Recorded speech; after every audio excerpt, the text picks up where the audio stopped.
We all know what it feels like to be judged by how we look. Clara Mayfield knew that pain better than most.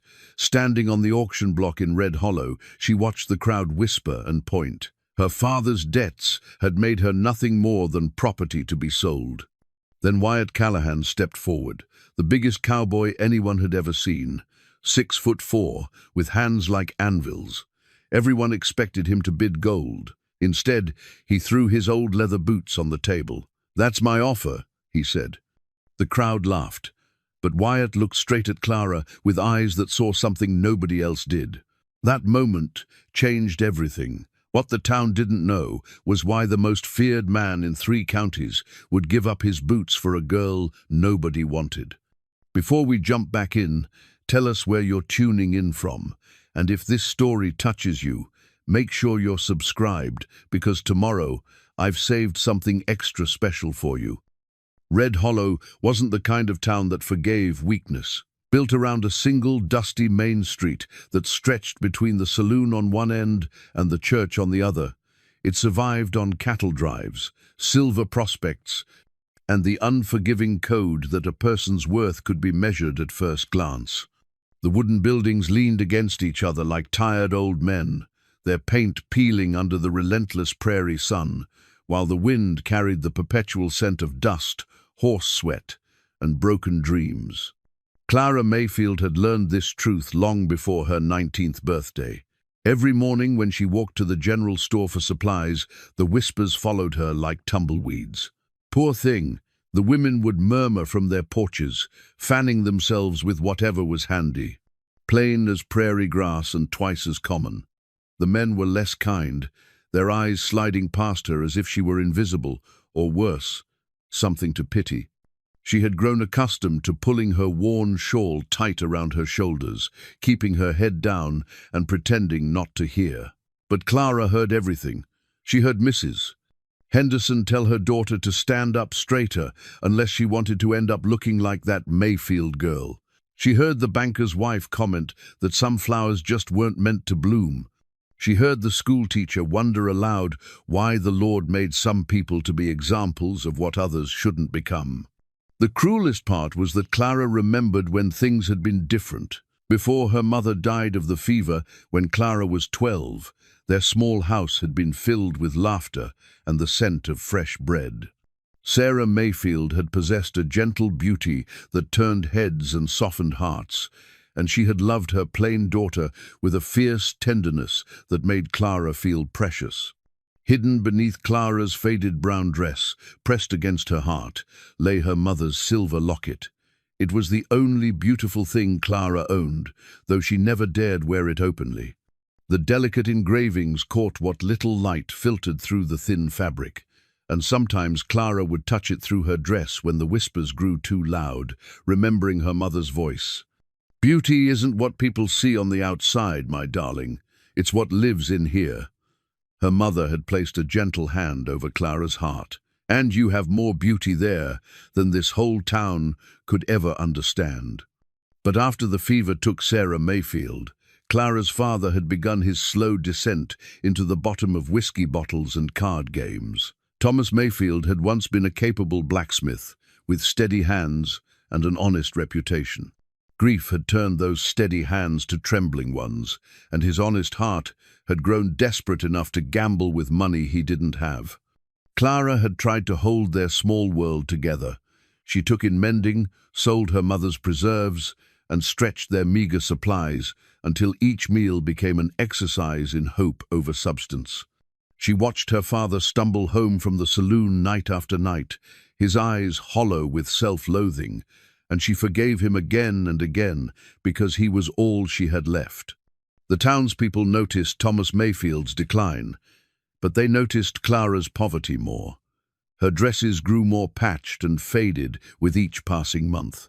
Her shoes developed holes that she covered with carefully cut pieces of leather. Her hair, which might have been pretty if properly cared for, hung limp and dull from too much washing with harsh soap and too little proper nutrition. "That girl's going to end up in the poorhouse," Clara had overheard the preacher's wife say to the milliner, or worse, if you ask me, a father like that, drinking away what little they have. Clara had learned to make herself small, to move through the town like a shadow, to speak only when spoken to, and then in the softest voice possible. She had accepted that her life would be one of invisibility and want, that she would grow old, taking care of her broken father until he drank himself to death, and then she would face the world completely alone. Meanwhile, at the edge of town, where the prairie stretched endless and golden toward the mountains, Wyatt Callahan lived a different kind of solitude. His ranch sprawled across thousands of acres of the finest grazing land in the territory. The Callahan spread was known from Denver to Santa Fe for producing the strongest horses and the best cattle.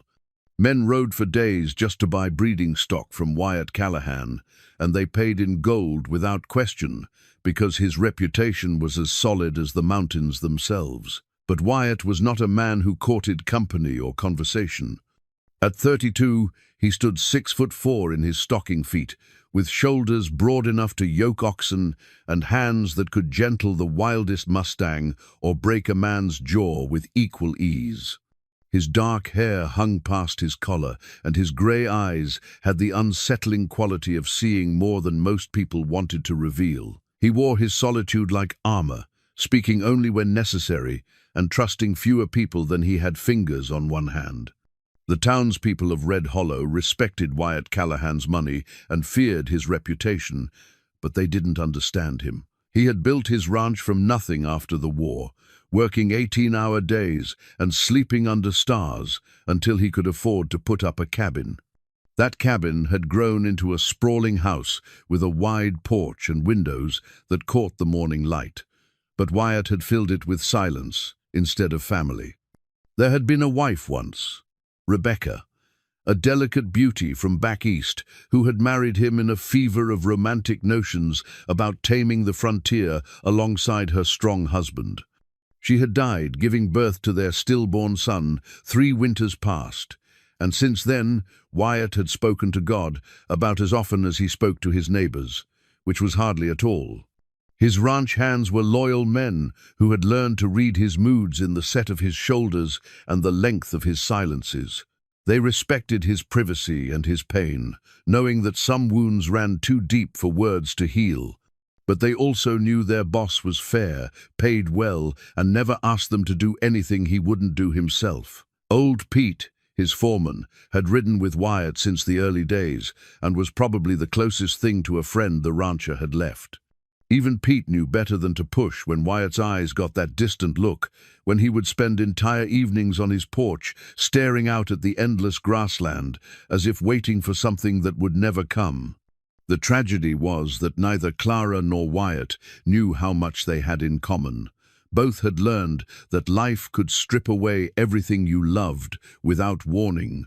Both had accepted loneliness as the price of surviving in a world that seemed designed to test the limits of human endurance. Both had built walls around their hearts, Clara's made of resigned invisibility, Wyatt's constructed from deliberate isolation.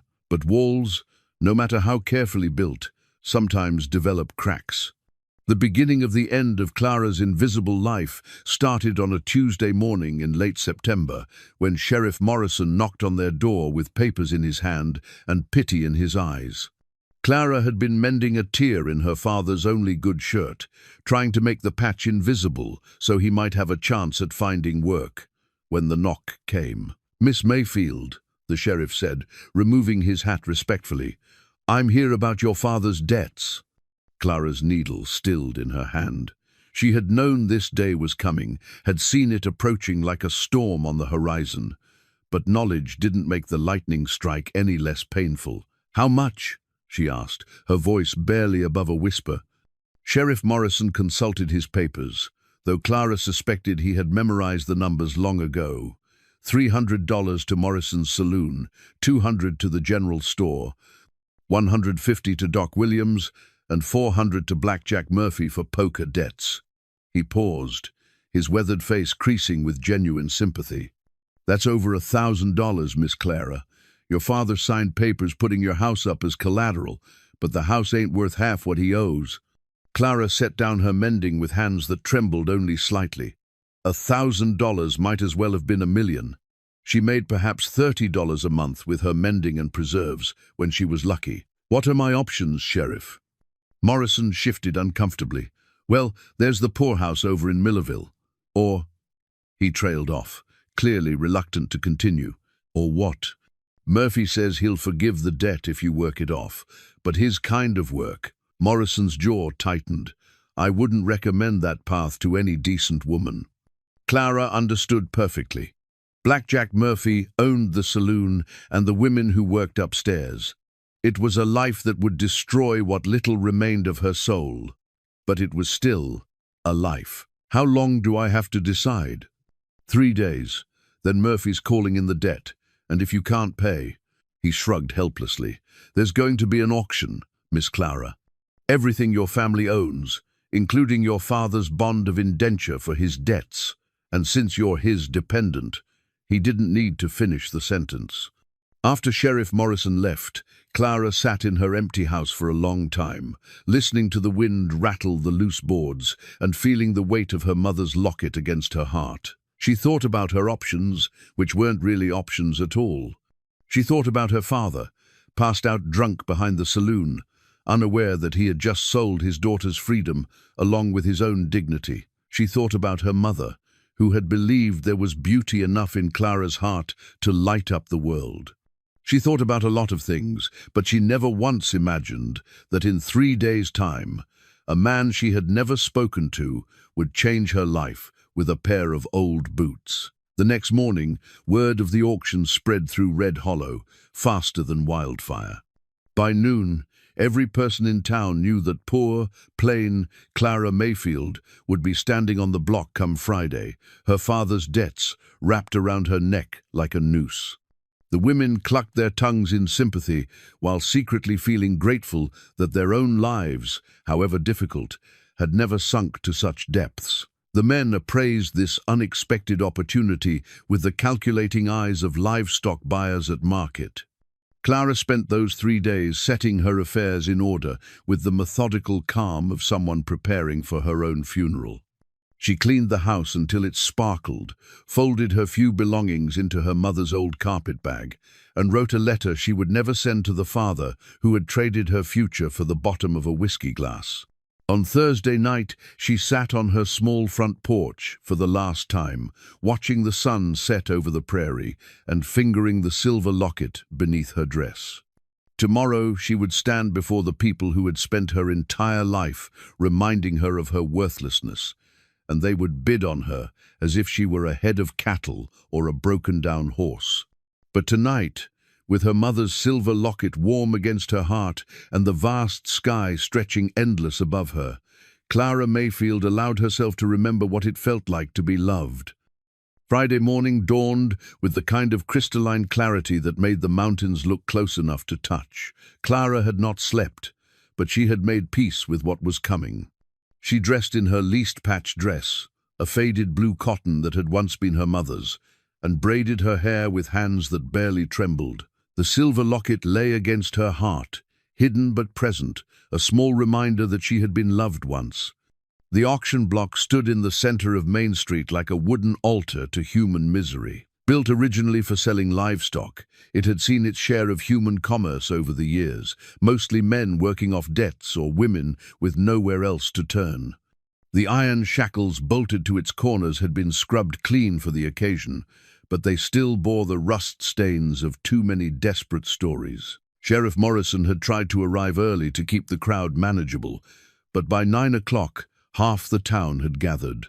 Some came out of genuine curiosity, others from the darker impulses that drew people to witness suffering. The men who intended to bid stood closer to the block, their faces wearing the calculated expressions of buyers examining merchandise.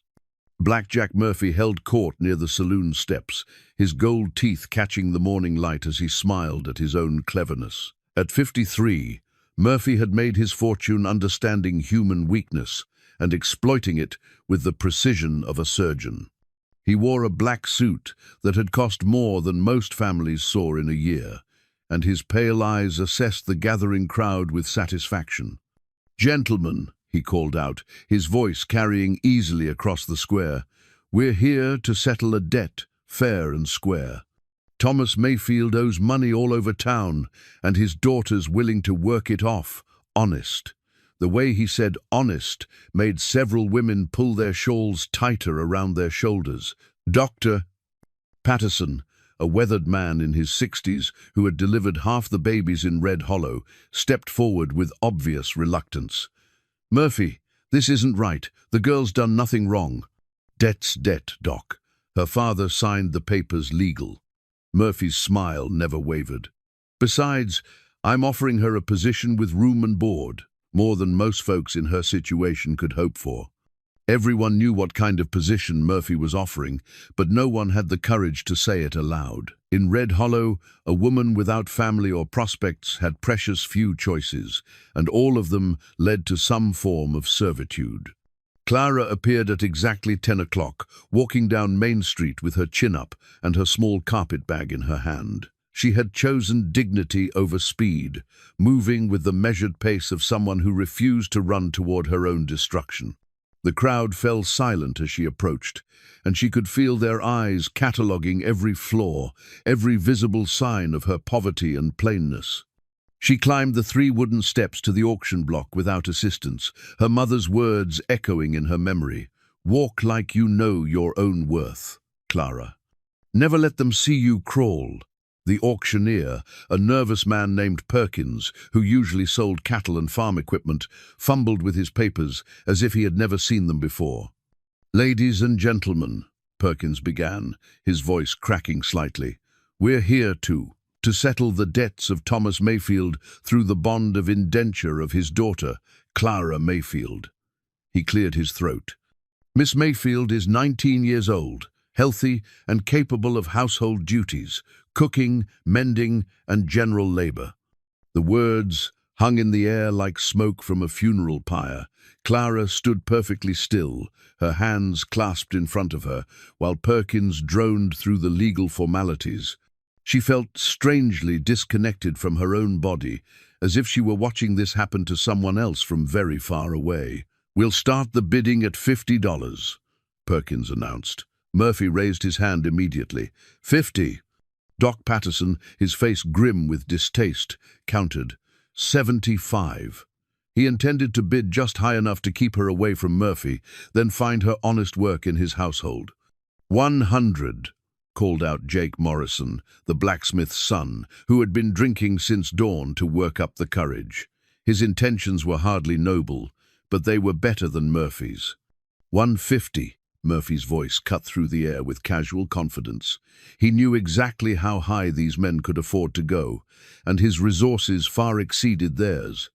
Clara watched the numbers climb with detached interest, the way she might observe the price of grain at harvest time. These men were not bidding on her dreams or her potential or the kindness her mother had nurtured in her heart. They were purchasing her labor, her obedience, and her silence. Doc Patterson made one more attempt at decency. 200.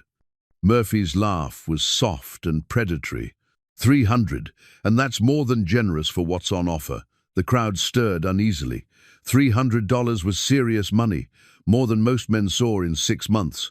Doc Patterson's shoulders sagged with defeat. He simply could not match Murphy's resources, and everyone knew it. "Going once," Perkins called out, though his heart clearly wasn't in it. "Going twice." That was when the crowd parted like water before the prow of a ship. Wyatt Callahan rode down Main Street on his black stallion, Ghost, the morning sun casting long shadows behind them.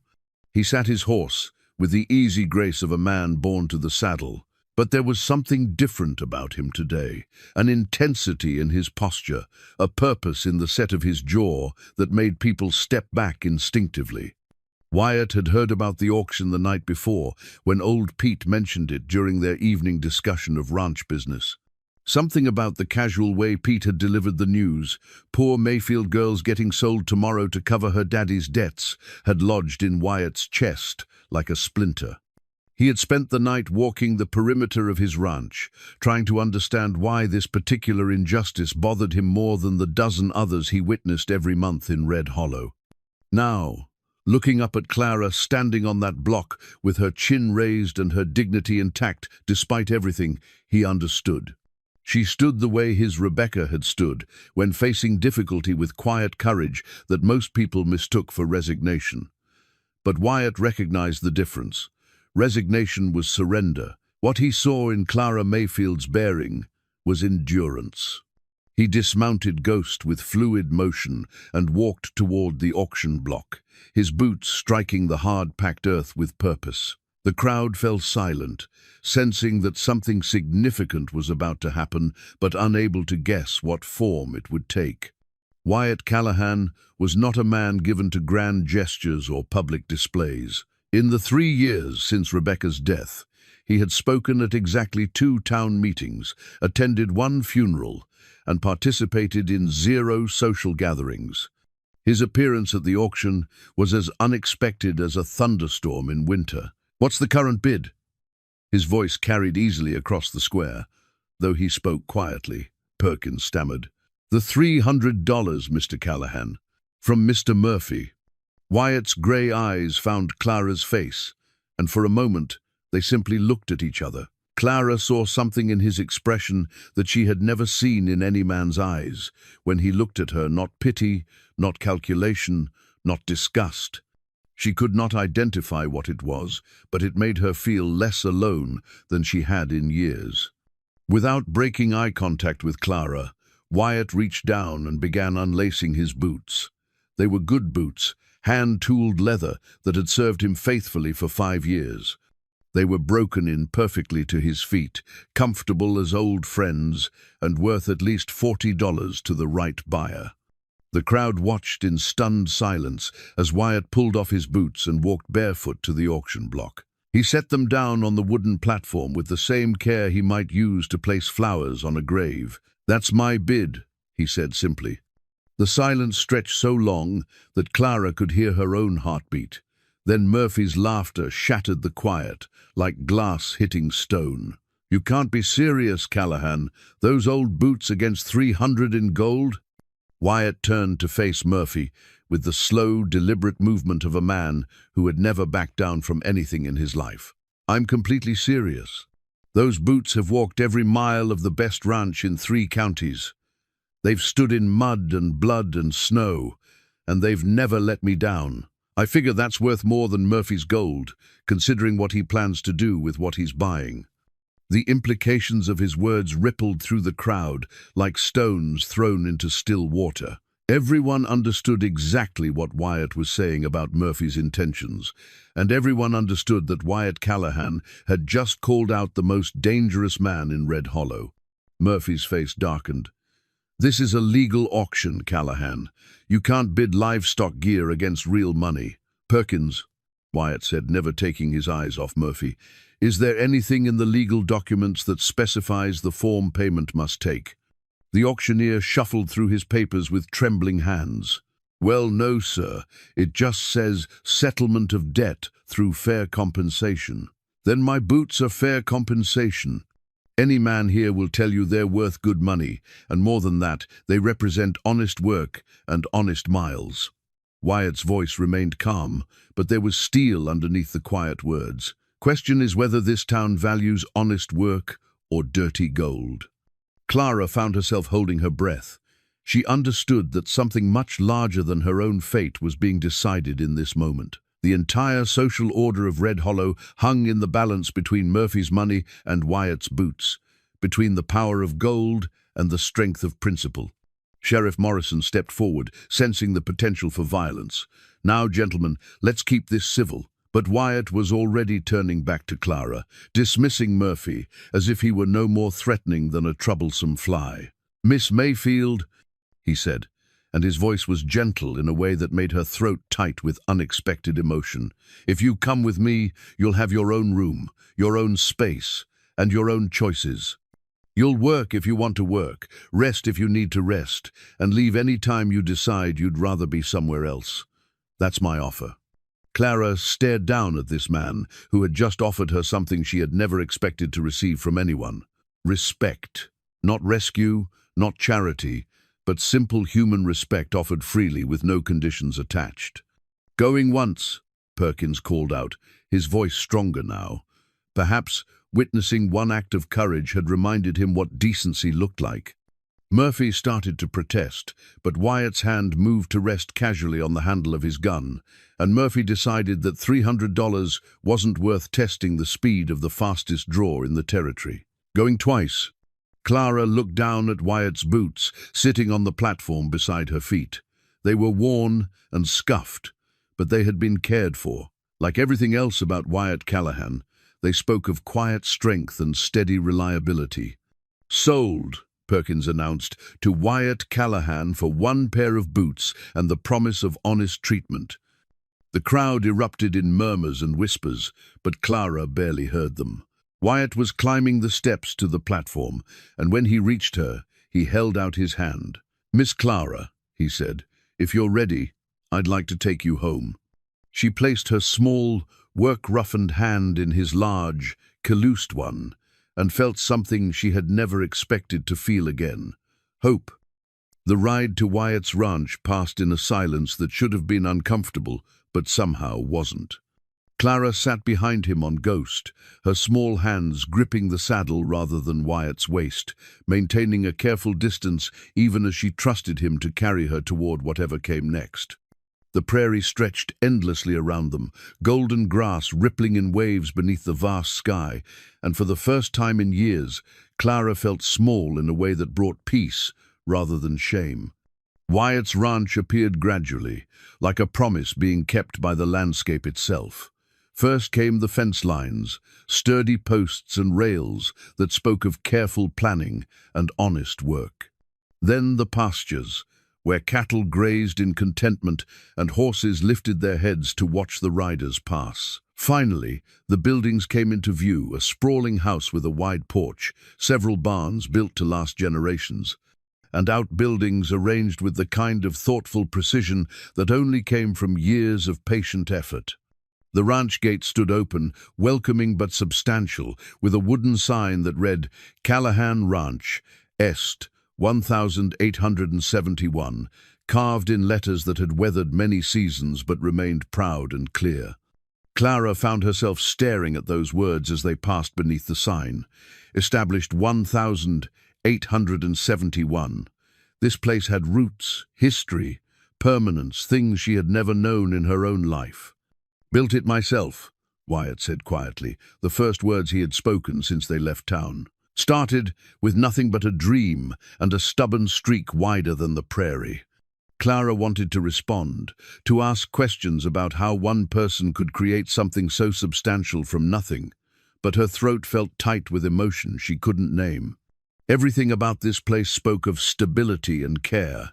The fences were mended, the buildings were painted, and even the dirt in the yard was swept clean. This was what a home looked like when someone took pride in it. 3 men emerged from the main barn as they approached the house, their movements casual but alert. Clara tensed instinctively, her limited experience with men teaching her to expect trouble when outnumbered. But Wyatt's voice carried a warmth she hadn't heard before. "Pete, Charlie, Santos, come meet Miss Clara." The oldest of the 3, a grizzled man with silver threading his brown hair and eyes the color of winter sky, stepped forward first. He removed his hat with old-fashioned courtesy and inclined his head respectfully. "Miss Clara," he said, his voice carrying the careful formality of a man who had learned to treat all women as ladies, regardless of their circumstances. "I'm Pete Donovan, foreman of this outfit. These fellows are Charlie Webb and Santos Moreno." The other 2 men nodded politely, their faces open and friendly without being presumptuous. Clara managed a small smile. "Pleased to meet you." "Pete's been with me since the beginning," Wyatt explained, as he dismounted and reached up to help Clara down. "Charlie handles the horses, and Santos knows more about cattle than any 3 men should. Between them, they keep this place running while I pretend to be in charge." The gentle humor in his voice surprised Clara. She had expected the man who had faced down Blackjack Murphy to be harder, more intimidating, but here, among his own people, Wyatt revealed a different side of himself. His hands were steady and careful as he helped her from the horse, and he released her immediately once her feet touched the ground, making no attempt to prolong the contact. "Charlie, would you see to Ghost? And Santos, could you ask Maria to prepare the blue room?" Wyatt turned to Clara. "Maria Moreno is Santos's wife. She helps keep the house running and cooks better than anyone has a right to. You'll like her."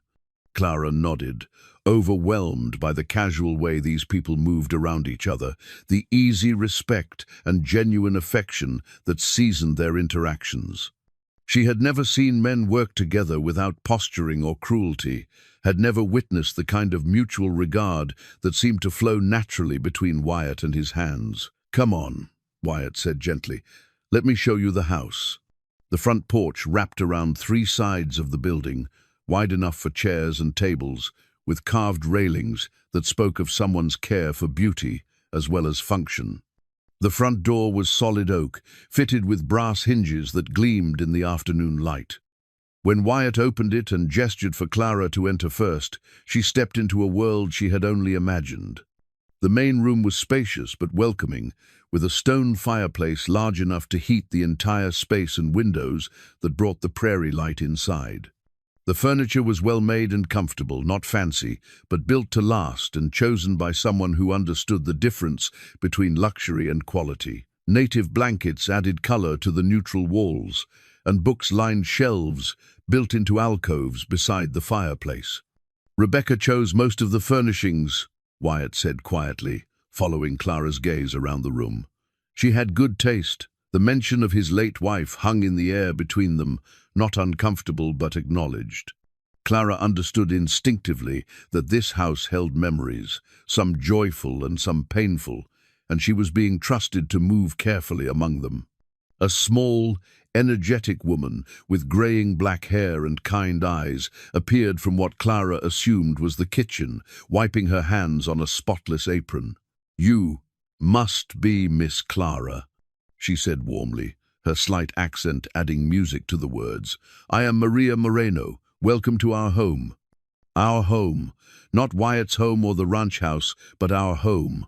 Clara felt her throat tighten again at the casual inclusion, the assumption that she belonged here simply because Wyatt had brought her.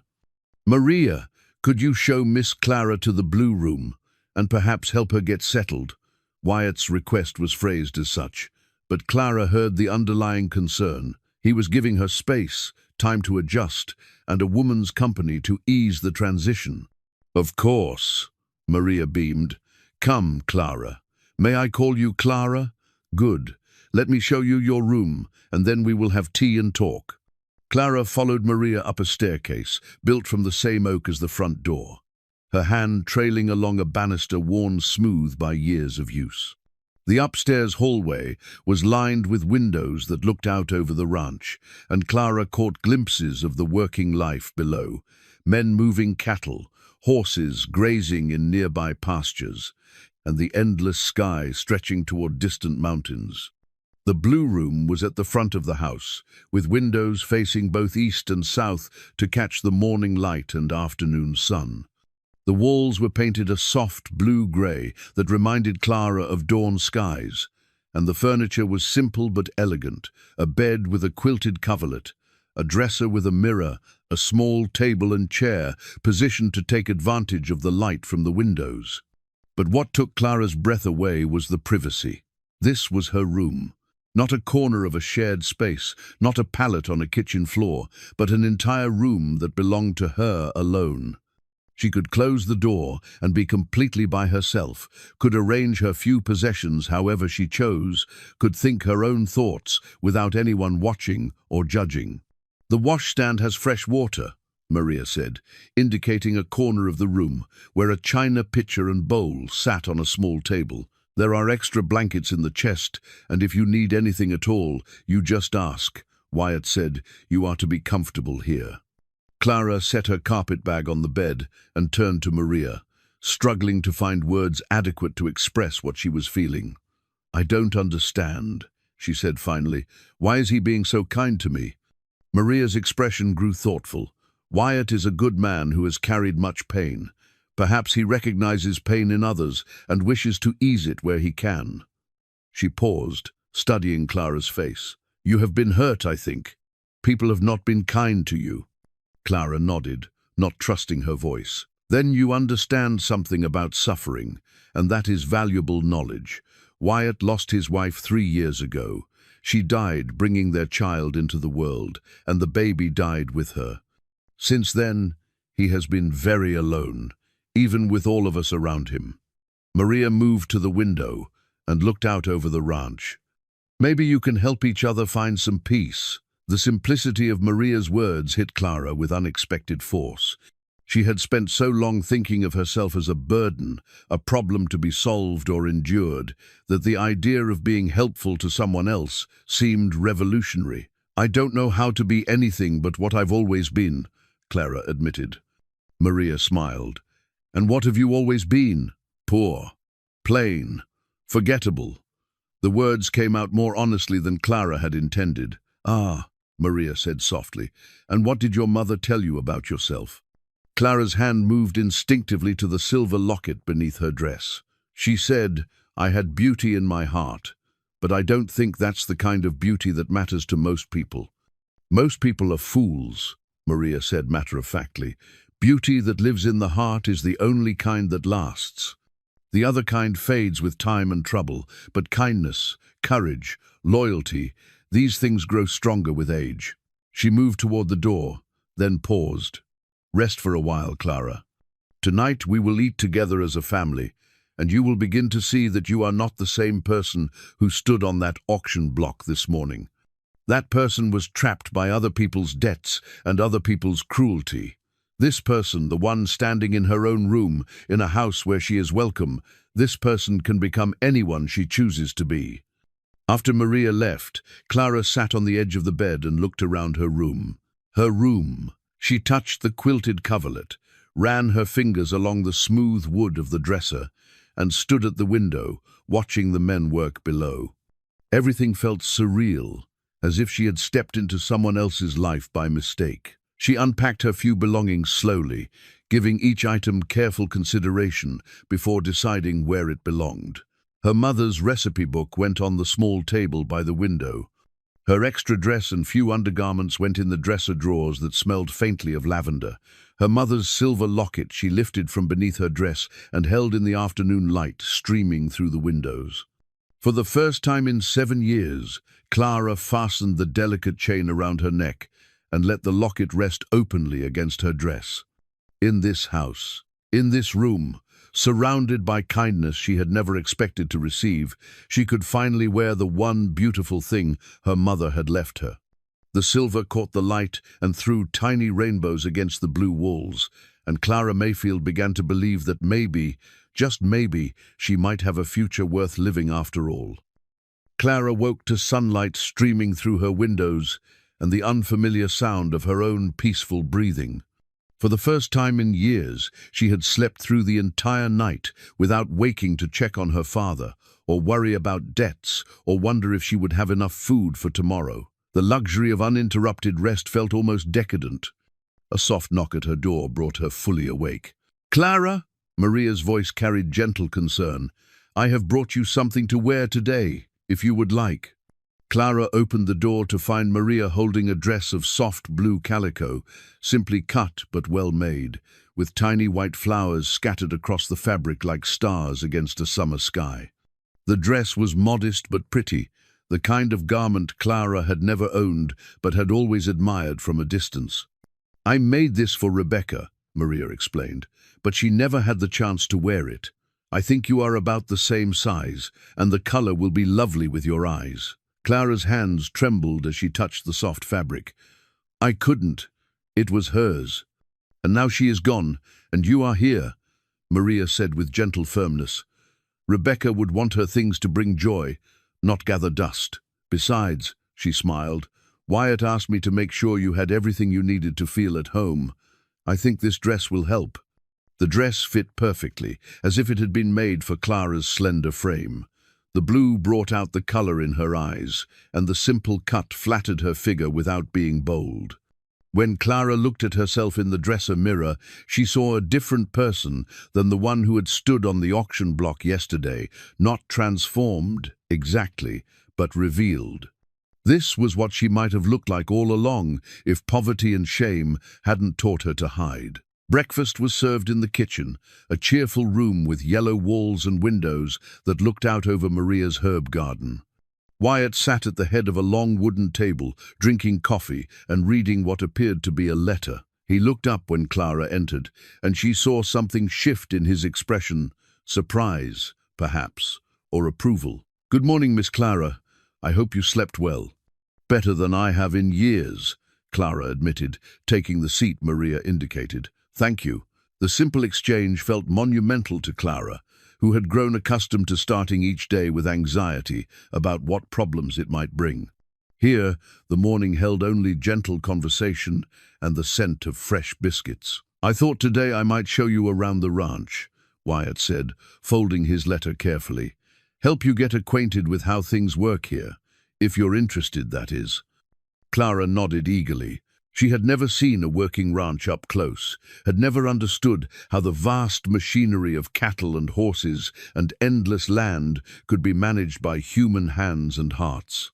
They began with the stables, where Charlie Webb was working with a young colt that danced and snorted at the end of his lead rope. Clara had always been frightened of horses. They seemed too large, too unpredictable, but Charlie's calm patience with the animal was reassuring. "This one's got spirit," Charlie explained as the colt settled under his gentle handling. "But spirit's not the same as mean. You just have to show them you're not going to hurt them, and they'll work with you." Wyatt watched Clara observe the interaction between man and horse. "Would you like to try?" he asked. Clara's immediate instinct was to refuse, to step back and insist she couldn't possibly. But something in Wyatt's tone stopped her. He wasn't challenging her or testing her courage. He was simply offering her an opportunity to try something new. "I don't know anything about horses," she said uncertainly. "Neither did I when I started," Wyatt replied. "Charlie, would you bring out Sunshine? She's gentle as her name." Sunshine turned out to be a golden mare with kind eyes and a patient temperament.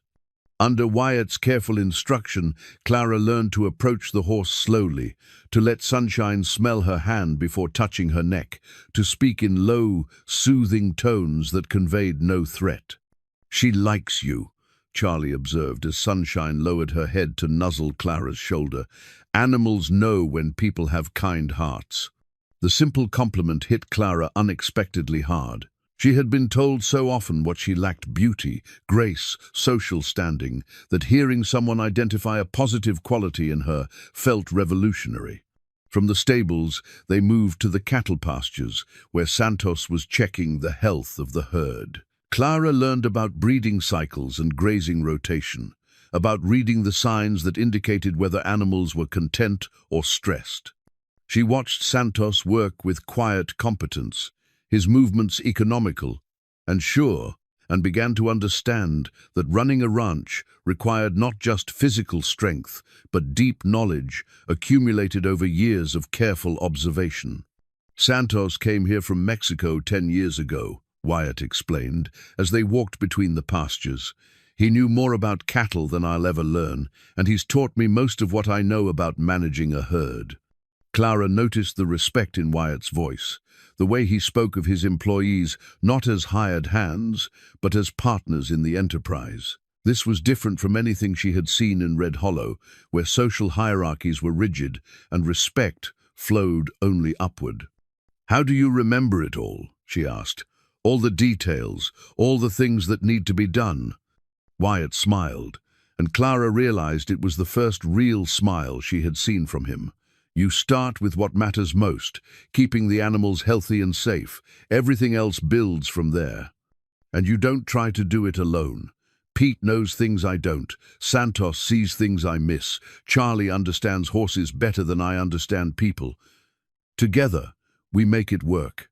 They spent the morning moving through different parts of the ranch, and Clara began to see the intricate web of relationships and responsibilities that kept the place functioning. Each person had a role, each animal had needs, each section of land required different care. It was complex, but not chaotic, challenging, but not overwhelming. Around midday, they returned to the house, where Maria had prepared a lunch of fresh bread, cold beef, and vegetables from her garden. As they ate, Clara found herself asking questions about the ranch's history, about how Wyatt had built something so substantial from nothing. "Started with $100 and a bad horse," Wyatt said, his eyes growing distant with memory. "Worked for other ranchers during the day and spent my nights building the first cabin. Took me 3 years to buy my first cattle, another 2 to build the herd big enough to matter." "Weren't you afraid?" Clara asked. "Starting with so little, risking everything." Wyatt considered the question seriously. "Terrified," he admitted, "but being afraid of failing seemed less important than being afraid of never trying. And I had something to prove, I suppose." "To who?" "To myself, mostly. I came back from the war with nothing but scars and bad dreams, needed to know I could build something instead of just destroying things." The honesty in his answer made Clara's chest tight. She recognized the feeling he described, the need to prove you were worth something, that your life had meaning beyond the pain you had endured. That afternoon, Maria taught Clara how to make bread, her experienced hands guiding Clara's inexperienced ones through the rhythms of kneading and shaping. "Bread is honest," Maria explained as they worked. "You cannot hurry it or trick it. It responds to patience and care, and it feeds people you love. There is satisfaction in that." Clara found unexpected peace in the simple work. Her hands, which had always been busy with mending and cleaning and worry, felt purposeful in a different way as she shaped the dough and placed it in the oven to bake. The kitchen filled with warmth and the promise of nourishment, and Clara began to understand what Maria meant about satisfaction. As evening approached, the men returned from their day's work, and the house filled with the comfortable sounds of people settling into rest. Clara helped Maria prepare supper, feeling useful in a way that was entirely new to her. In her father's house, her work had been driven by desperation, cooking whatever scraps were available, mending clothes until they fell apart, stretching every resource beyond its limits. Here, her efforts contributed to abundance, rather than merely staving off disaster. Supper was served in the dining room, a warm space lit by oil lamps and filled with easy conversation. Pete told stories about the day's work, Charlie described the progress he was making with the young horses, and Santos shared news from his family in Mexico.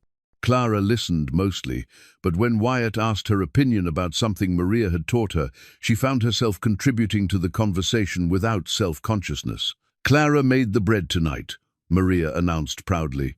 "Her first time, and it is perfect."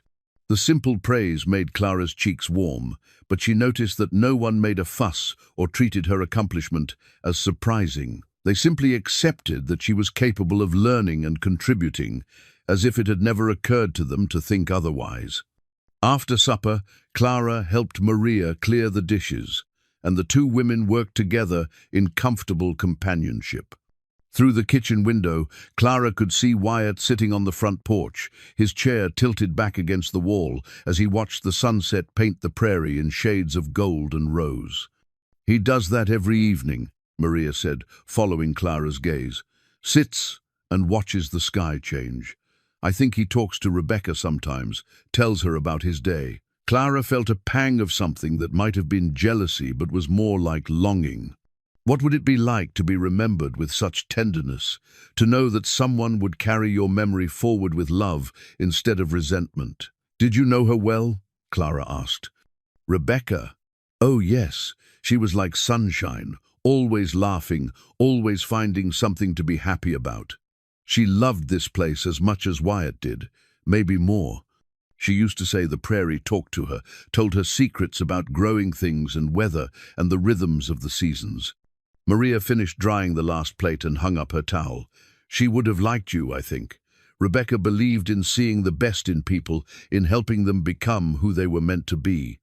As Clara prepared for bed that night, she stood again at her window and watched Wyatt on the porch below. The blue calico dress hung carefully in the wardrobe, her wardrobe now, and the silver locket caught the lamplight as she prepared to remove it for sleep.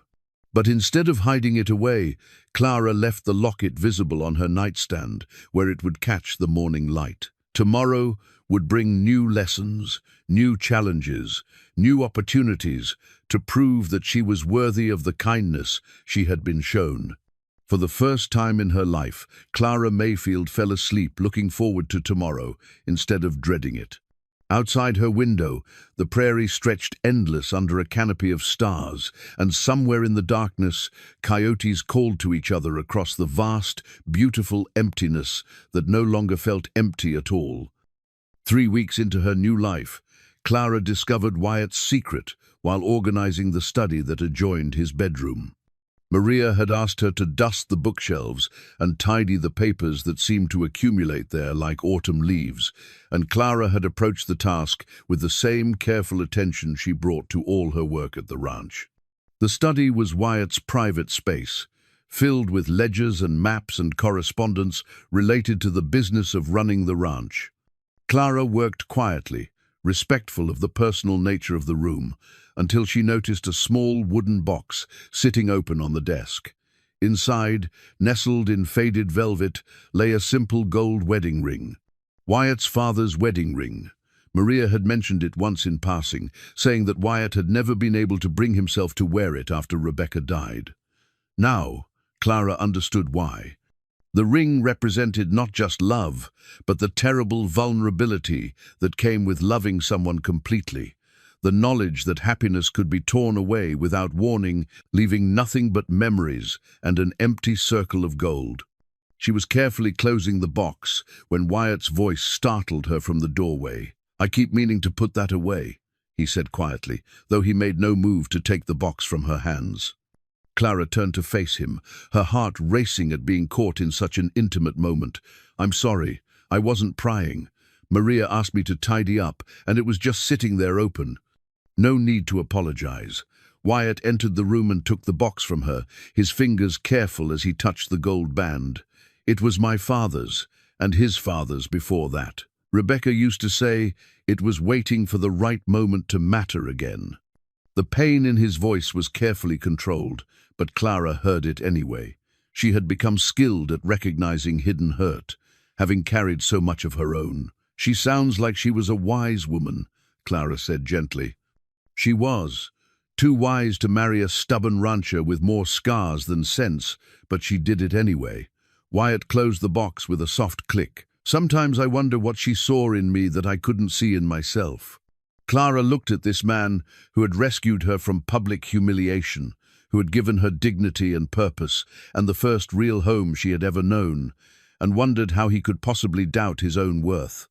"Maybe she saw the same thing I see," Clara said, the words escaping before she could stop them. Wyatt's grey eyes found hers, and the intensity of his gaze made her breath catch. "And what's that?" Clara felt heat rise in her cheeks, but she didn't look away. Kindness. Strength that doesn't need to prove itself by hurting others. The ability to see value in things other people overlook. The silence stretched between them, heavy with unspoken possibilities. Clara realized that somewhere in the past 3 weeks, her gratitude had transformed into something deeper and more dangerous. She was falling in love with Wyatt Callahan, and the knowledge terrified her. Their quiet moment was interrupted by the sound of horses approaching the house at speed. Wyatt moved to the window, his expression growing tense as he recognized the riders. "Stay inside," he told Clara, his voice carrying a new edge. "Lock the doors and find Maria." Through the window, Clara saw 3 men dismounting near the front porch. Even from a distance, she could see they were different from the respectful visitors who usually came to the ranch. These men moved with the aggressive swagger of people accustomed to taking what they wanted. Clara found Maria in the kitchen, and together they watched from behind curtains as Wyatt stepped onto the front porch to meet the visitors. Pete and Santos appeared from the direction of the barn, their movements casual but alert. "Who are they?" Clara whispered. "Trouble," Maria replied grimly. "I recognize the one in front, Jake Morrison, the blacksmith's son from town. The other two work for Murphy. Clara's blood went cold.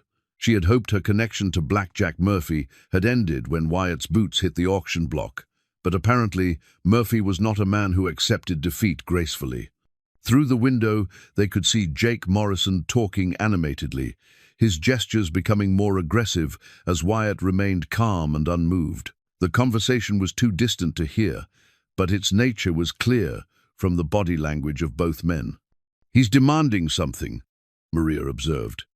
"And Wyatt is telling him no." Clara's hands trembled as she gripped the windowsill. "This is my fault. They're here because of me." "No," Maria said firmly.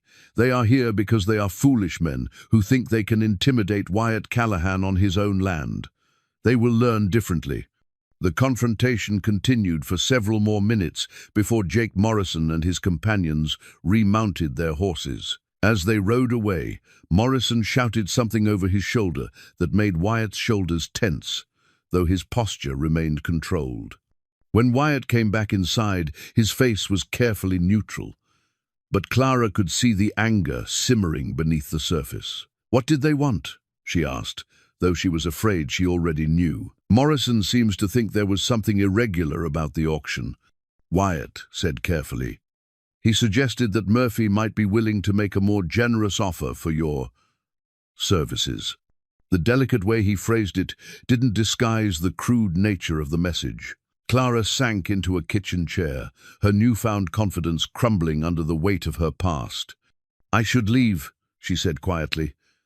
"I should go somewhere Murphy can't find me. I won't bring trouble to your home. You're not going anywhere." Wyatt's voice carried a finality that brooked no argument. "This is your home now, and no one, not Murphy, not Morrison, not anyone, is going to change that." Maria nodded emphatically. "Besides, where would you go? Back to town where they wait for you? To another place where you know no one?" "No, Clara. You belong here." But Clara couldn't shake the feeling that her presence was putting everyone she cared about in danger. That evening, she barely touched her supper, and she excused herself early to walk alone in Maria's garden behind the house. The garden was Maria's pride, rows of vegetables and herbs, arranged with both practicality and beauty in mind. Clara found peace among the orderly plants, the careful balance of cultivation and nature that reminded her of the ranch itself, wild but tended, strong but gentle. She was examining Maria's prized tomatoes when Wyatt found her there. "Beautiful evening," he said, joining her beside the garden fence. "Yes," Clara agreed, though her mind was elsewhere. "Wyatt, I need you to know that I understand what my presence here might cost you. If Murphy decides to make real trouble—" "Clara." The quiet authority in his voice stopped her words. "Do you trust me?" The question was simple, but the answer was anything but. Trust meant vulnerability, and vulnerability meant the possibility of devastating loss. Clara had trusted her father, and he had sold her to pay his debts. She had trusted that hard work and good intentions would eventually be rewarded, and instead she had found herself on an auction block.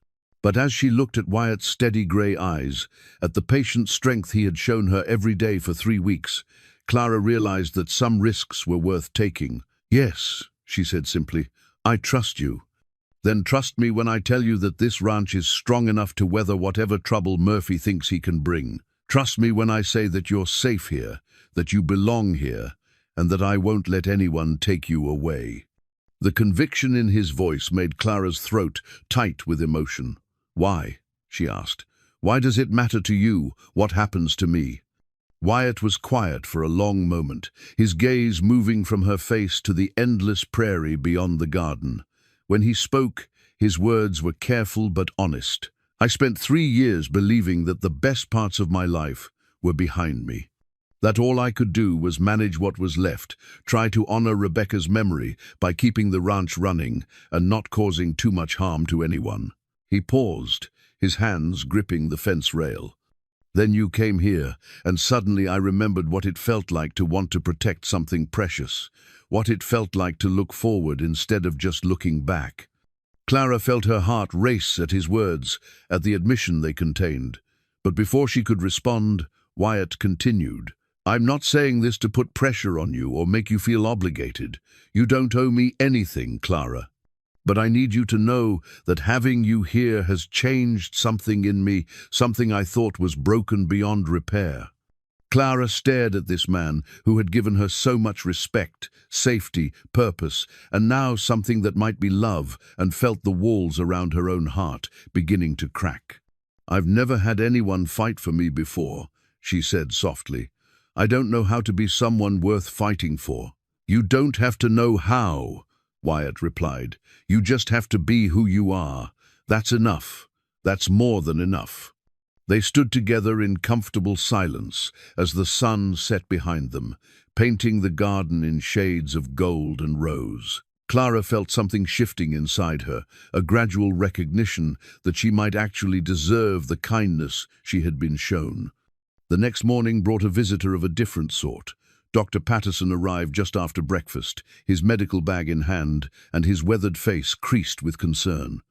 "Miss Clara," he said, removing his hat respectfully, "I hope you'll forgive the intrusion, but I wanted to check on how you're settling in." Clara invited him in for coffee, grateful for his kindness even as she wondered about the timing of his visit. "I heard about Morrison's visit yesterday, Doctor," Patterson explained after they were seated in the front room. "Word travels fast in a small town, and I wanted to make sure you understood your legal position." "Legal position?" Clara asked. "The auction was legitimate, Miss Clara, but it didn't make you anyone's property.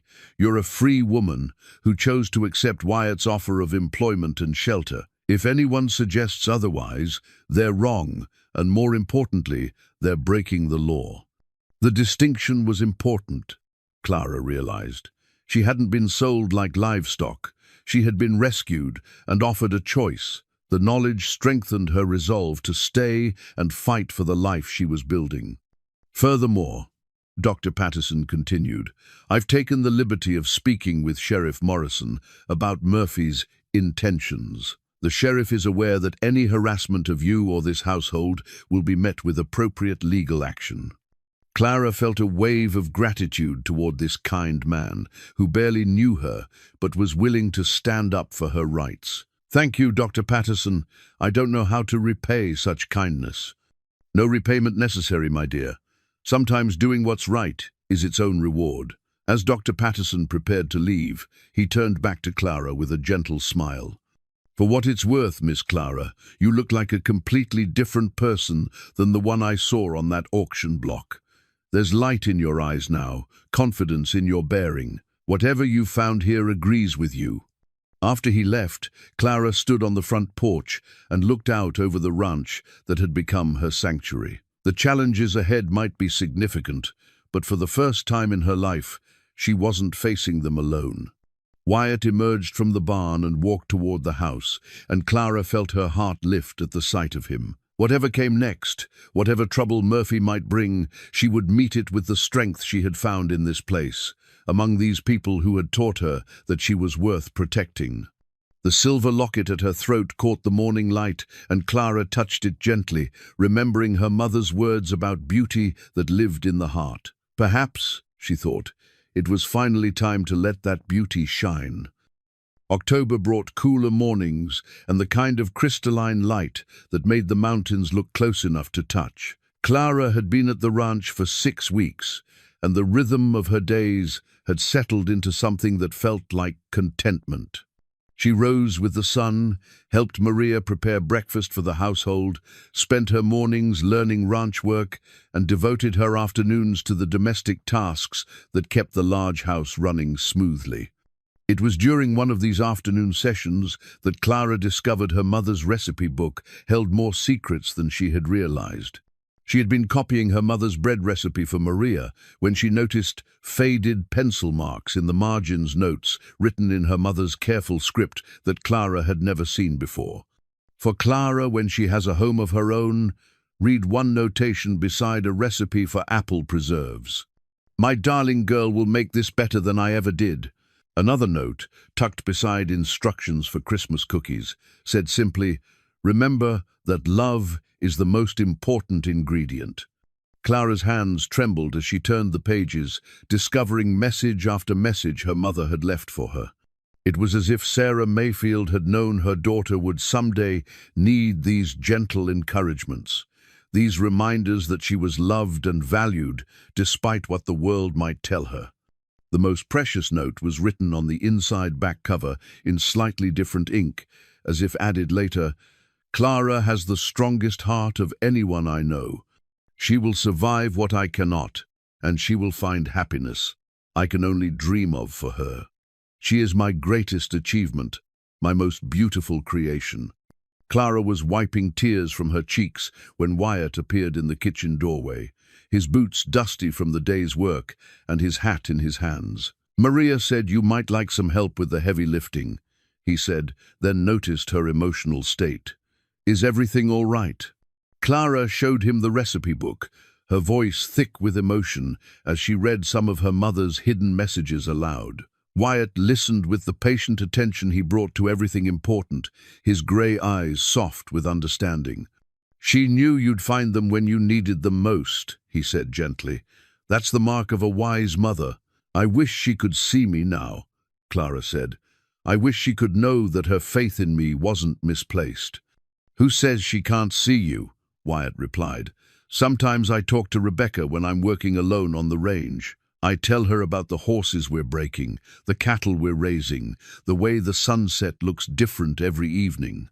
Maybe your mother hears you too, when you're cooking her recipes and remembering her love." The simple faith in his words touched Clara deeply. She had never thought of death as a conversation that continued, only as a silence that endured.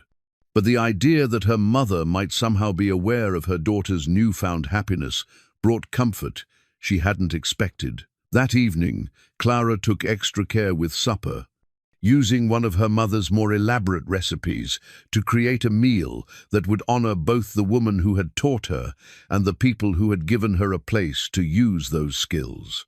The kitchen, filled with the scents of rosemary and thyme, butter and fresh bread, creating an atmosphere of warmth and abundance that seemed to draw everyone home early.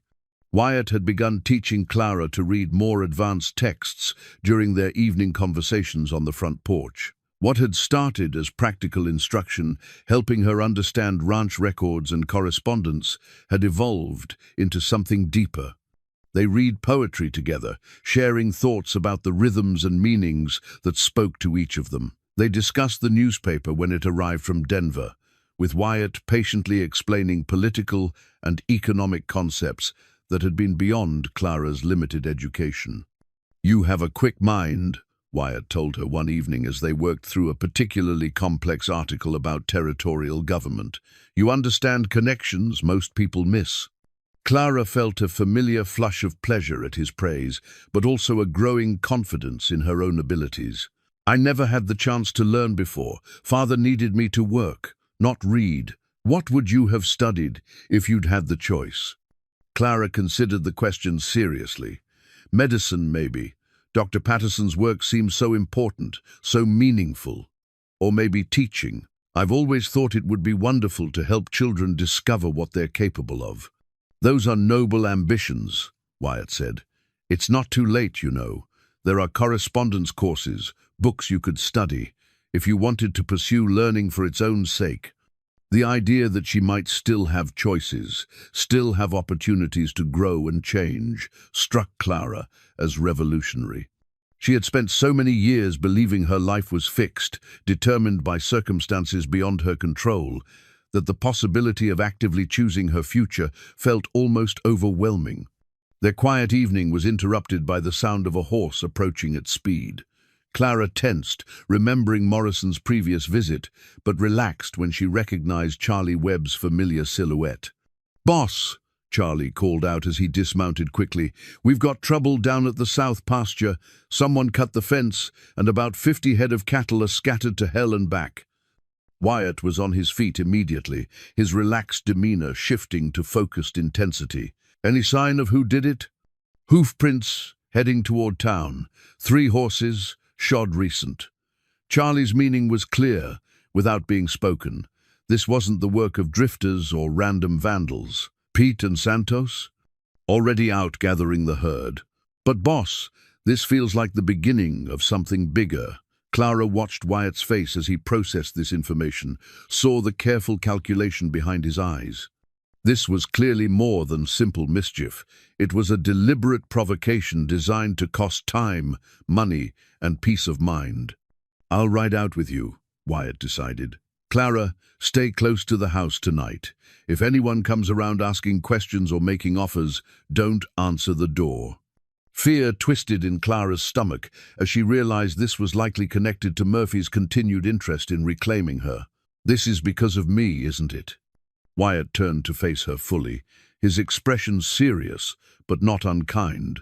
"This is because some men think they can take what doesn't belong to them, but they're wrong, and they're about to learn exactly how wrong." After Wyatt and Charlie rode out, Clara and Maria sat together in the kitchen, both women trying to occupy their hands while their minds worried about what might come next.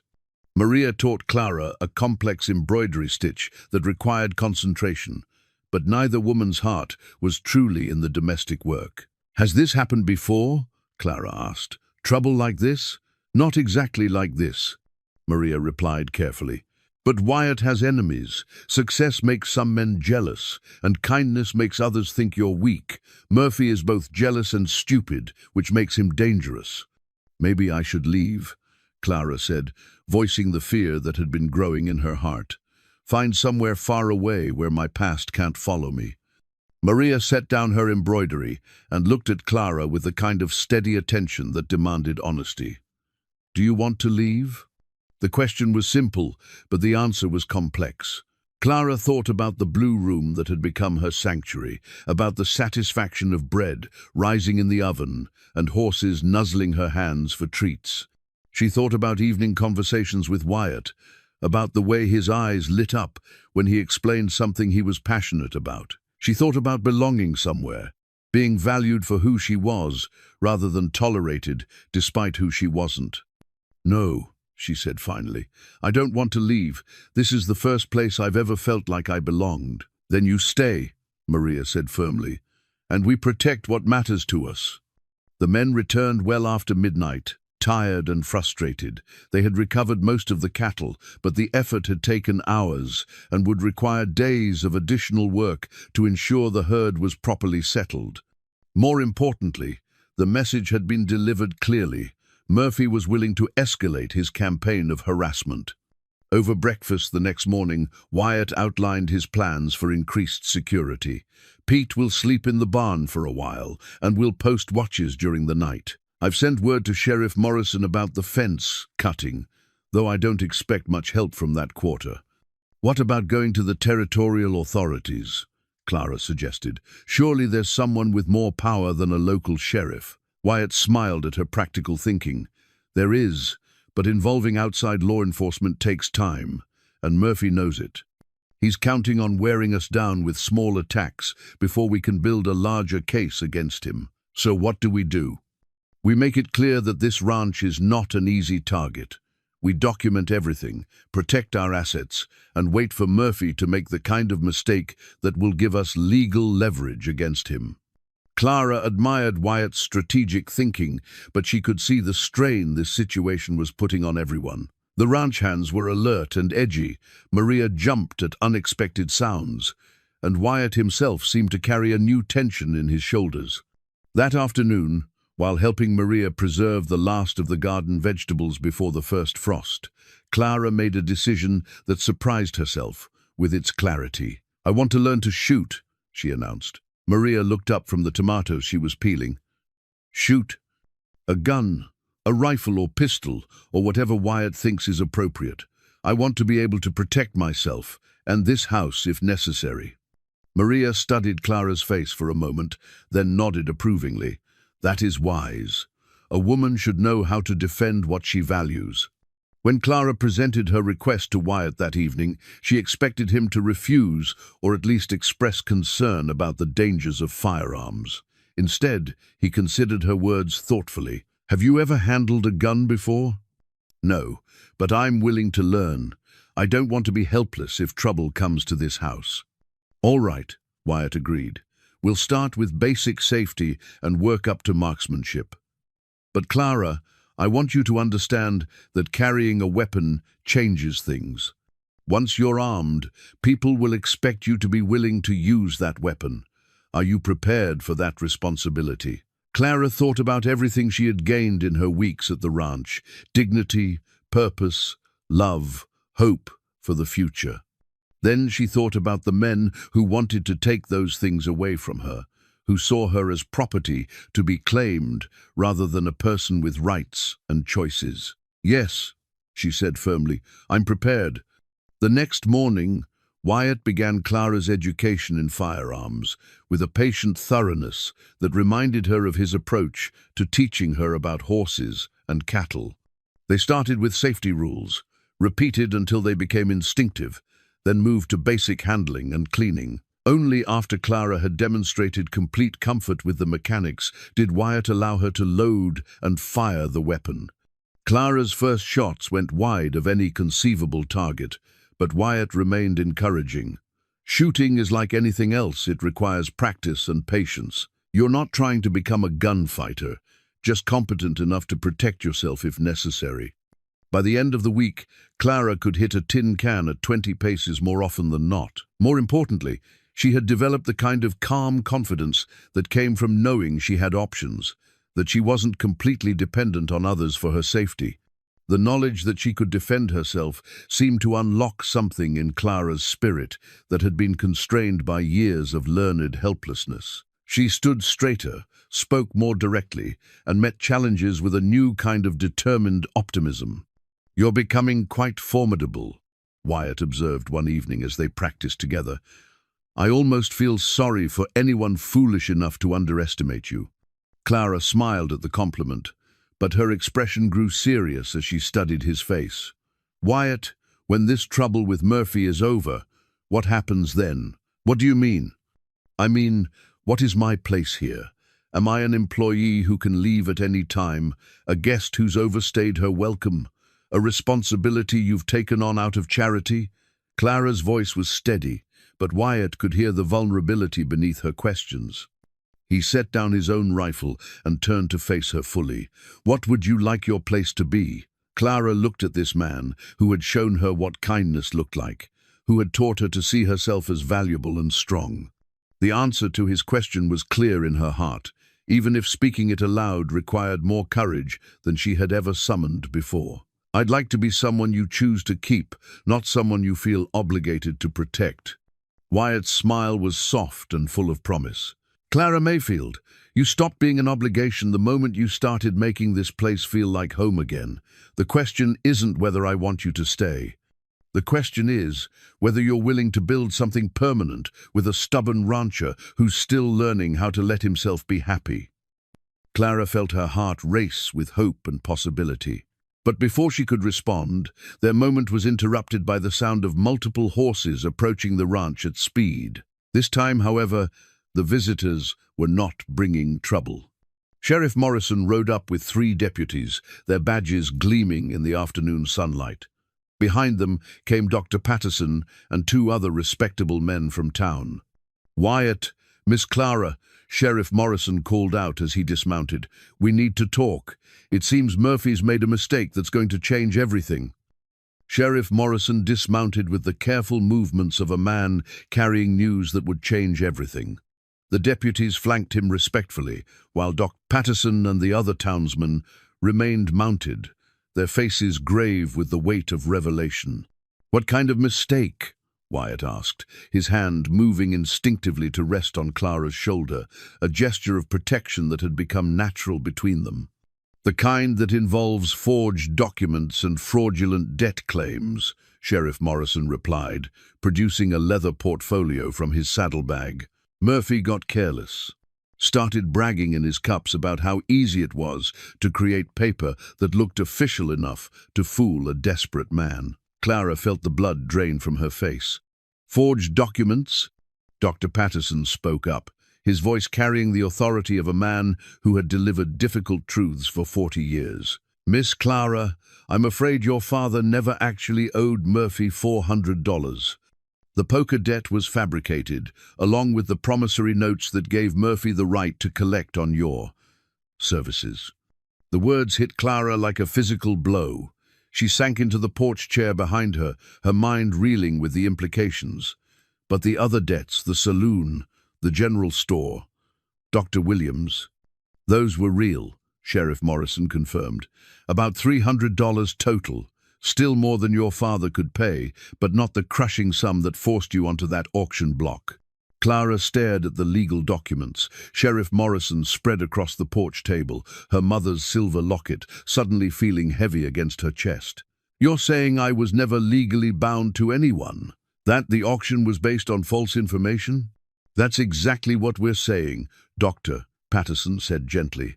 Murphy fabricated evidence to inflate your father's debt because he wanted to acquire you specifically. He's been planning this for months, maybe longer. The revelation hit Clara with sickening force. Murphy hadn't simply taken advantage of her father's gambling problem. He had actively created the circumstances that led to her public humiliation. She had been targeted, hunted, manipulated into a position where she had no choice but to submit to his plans. Where is Murphy now? Wyatt's voice carried a dangerous edge that made the deputies shift uncomfortably. That's where things get complicated. Sheriff Morrison admitted, Murphy's disappeared, left town sometime in the night, and nobody seems to know where he went. But before he ran, he made some threats that concern me greatly. What kind of threats? According to several witnesses, Murphy claimed that if he couldn't have Clara legally, he'd take her by other means. He was heard saying that Wyatt Callahan's ranch was too isolated for anyone to hear screaming. Clara's hands trembled as the full horror of her situation became clear. Murphy hadn't given up when Wyatt's boots won the auction. He had simply changed his approach. The fence cutting, the harassment, the gradual escalation of pressure, it had all been designed to soften the target before the real attack came. How long has he been gone? Wyatt asked. Since last night. But Wyatt, there's more. Sheriff Morrison's expression grew even more serious. We found evidence that Murphy's been in contact with some unsavory characters from Denver, men with reputations for violence and few scruples about how they earn their money. The implication was clear. Murphy had hired professionals to accomplish what he couldn't achieve through legal or social pressure. Clara was not just in danger. She was being actively hunted by men who made their living through cruelty and violence. What are my options? Clara asked, surprised by the steadiness of her own voice. Dr. Patterson leaned forward in his saddle. Legally, you're completely free. Always have been. Murphy's fraud invalidates any claim he might have had, and the territorial authorities are prepared to issue warrants for his arrest on charges of forgery and conspiracy. But that doesn't help with the immediate threat, Sheriff Morrison added. Legal vindication won't stop Murphy's hired guns if they're already on their way. Clara stood up slowly, her mind working through the possibilities with a clarity that surprised her.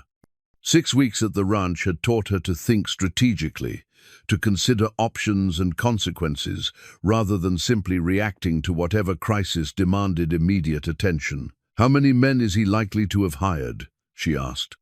Hard to say. Maybe 3 or 4. Murphy's got money, but he's not wealthy enough to finance a small army. And how long before they might arrive? Could be today, could be next week. Depends on how quickly Murphy could make his arrangements and how far the men had to travel. Clara looked at Wyatt, reading the calculation in his grey eyes. He was assessing the ranch's defenses, considering how to protect not just her but Maria, the ranch hands, and everything they had all worked to build. There's another option, Clara said quietly.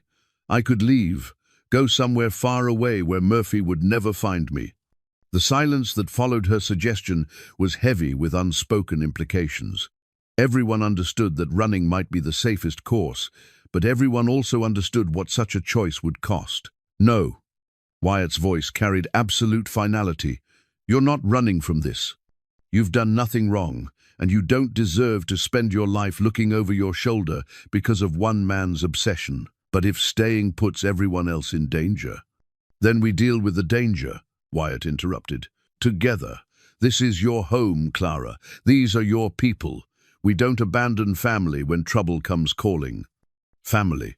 The word hung in the air between them, carrying weight and promise, and the kind of commitment Clara had never dared hope for. She looked around at the faces gathered on the porch: Sheriff Morrison with his weathered integrity, Dr.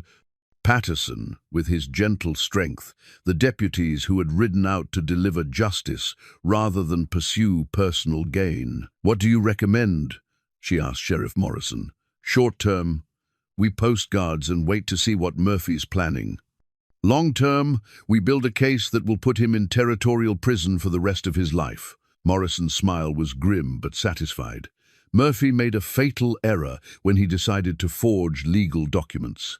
Fraud is a serious crime, and the territorial authorities take it personally when someone undermines the legal system. Dr. Patterson added his own perspective.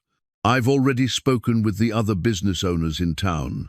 The debt your father actually owed can be settled for far less than the original amount, and several people are willing to extend credit terms that would allow you to pay it off over time."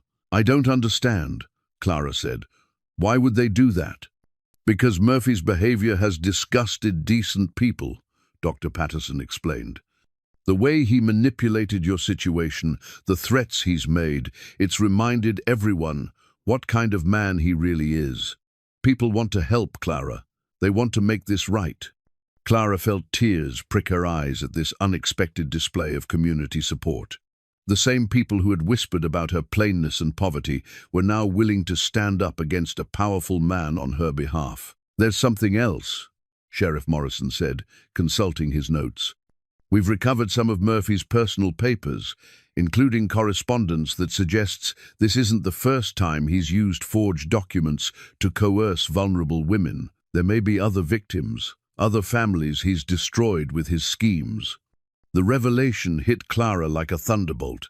She hadn't been Murphy's only target. She had been part of a pattern, a systematic exploitation of women who had no one to protect them. The knowledge filled her with a righteous anger that burned away the last traces of self-doubt. "What can I do to help build the case against him?" she asked. "Document everything," Sheriff Morrison advised. "Every threat, every act of harassment, every detail you can remember about your father's actual gambling debts versus what Murphy claimed. The more evidence we have, the stronger our case becomes." As the law enforcement officials prepared to leave, Wyatt pulled Sheriff Morrison aside for a private conversation. Clara couldn't hear their words, but she could see the serious nature of their discussion, the way both men's expressions grew increasingly grim. After the visitors departed, Clara found herself alone with Wyatt on the front porch as the sun began to set behind the mountains. The knowledge that she was legally free should have brought relief, but instead she felt a strange mixture of anger and uncertainty. "You knew, didn't you?" she said suddenly. "You suspected the debt papers weren't legitimate." Wyatt was quiet for a long moment, his hands gripping the porch, railing as he chose his words carefully. "I suspected something wasn't right.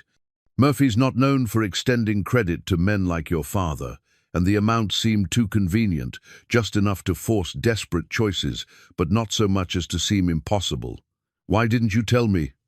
"Because I wasn't certain, and because—" Wyatt paused, struggling with his own honesty.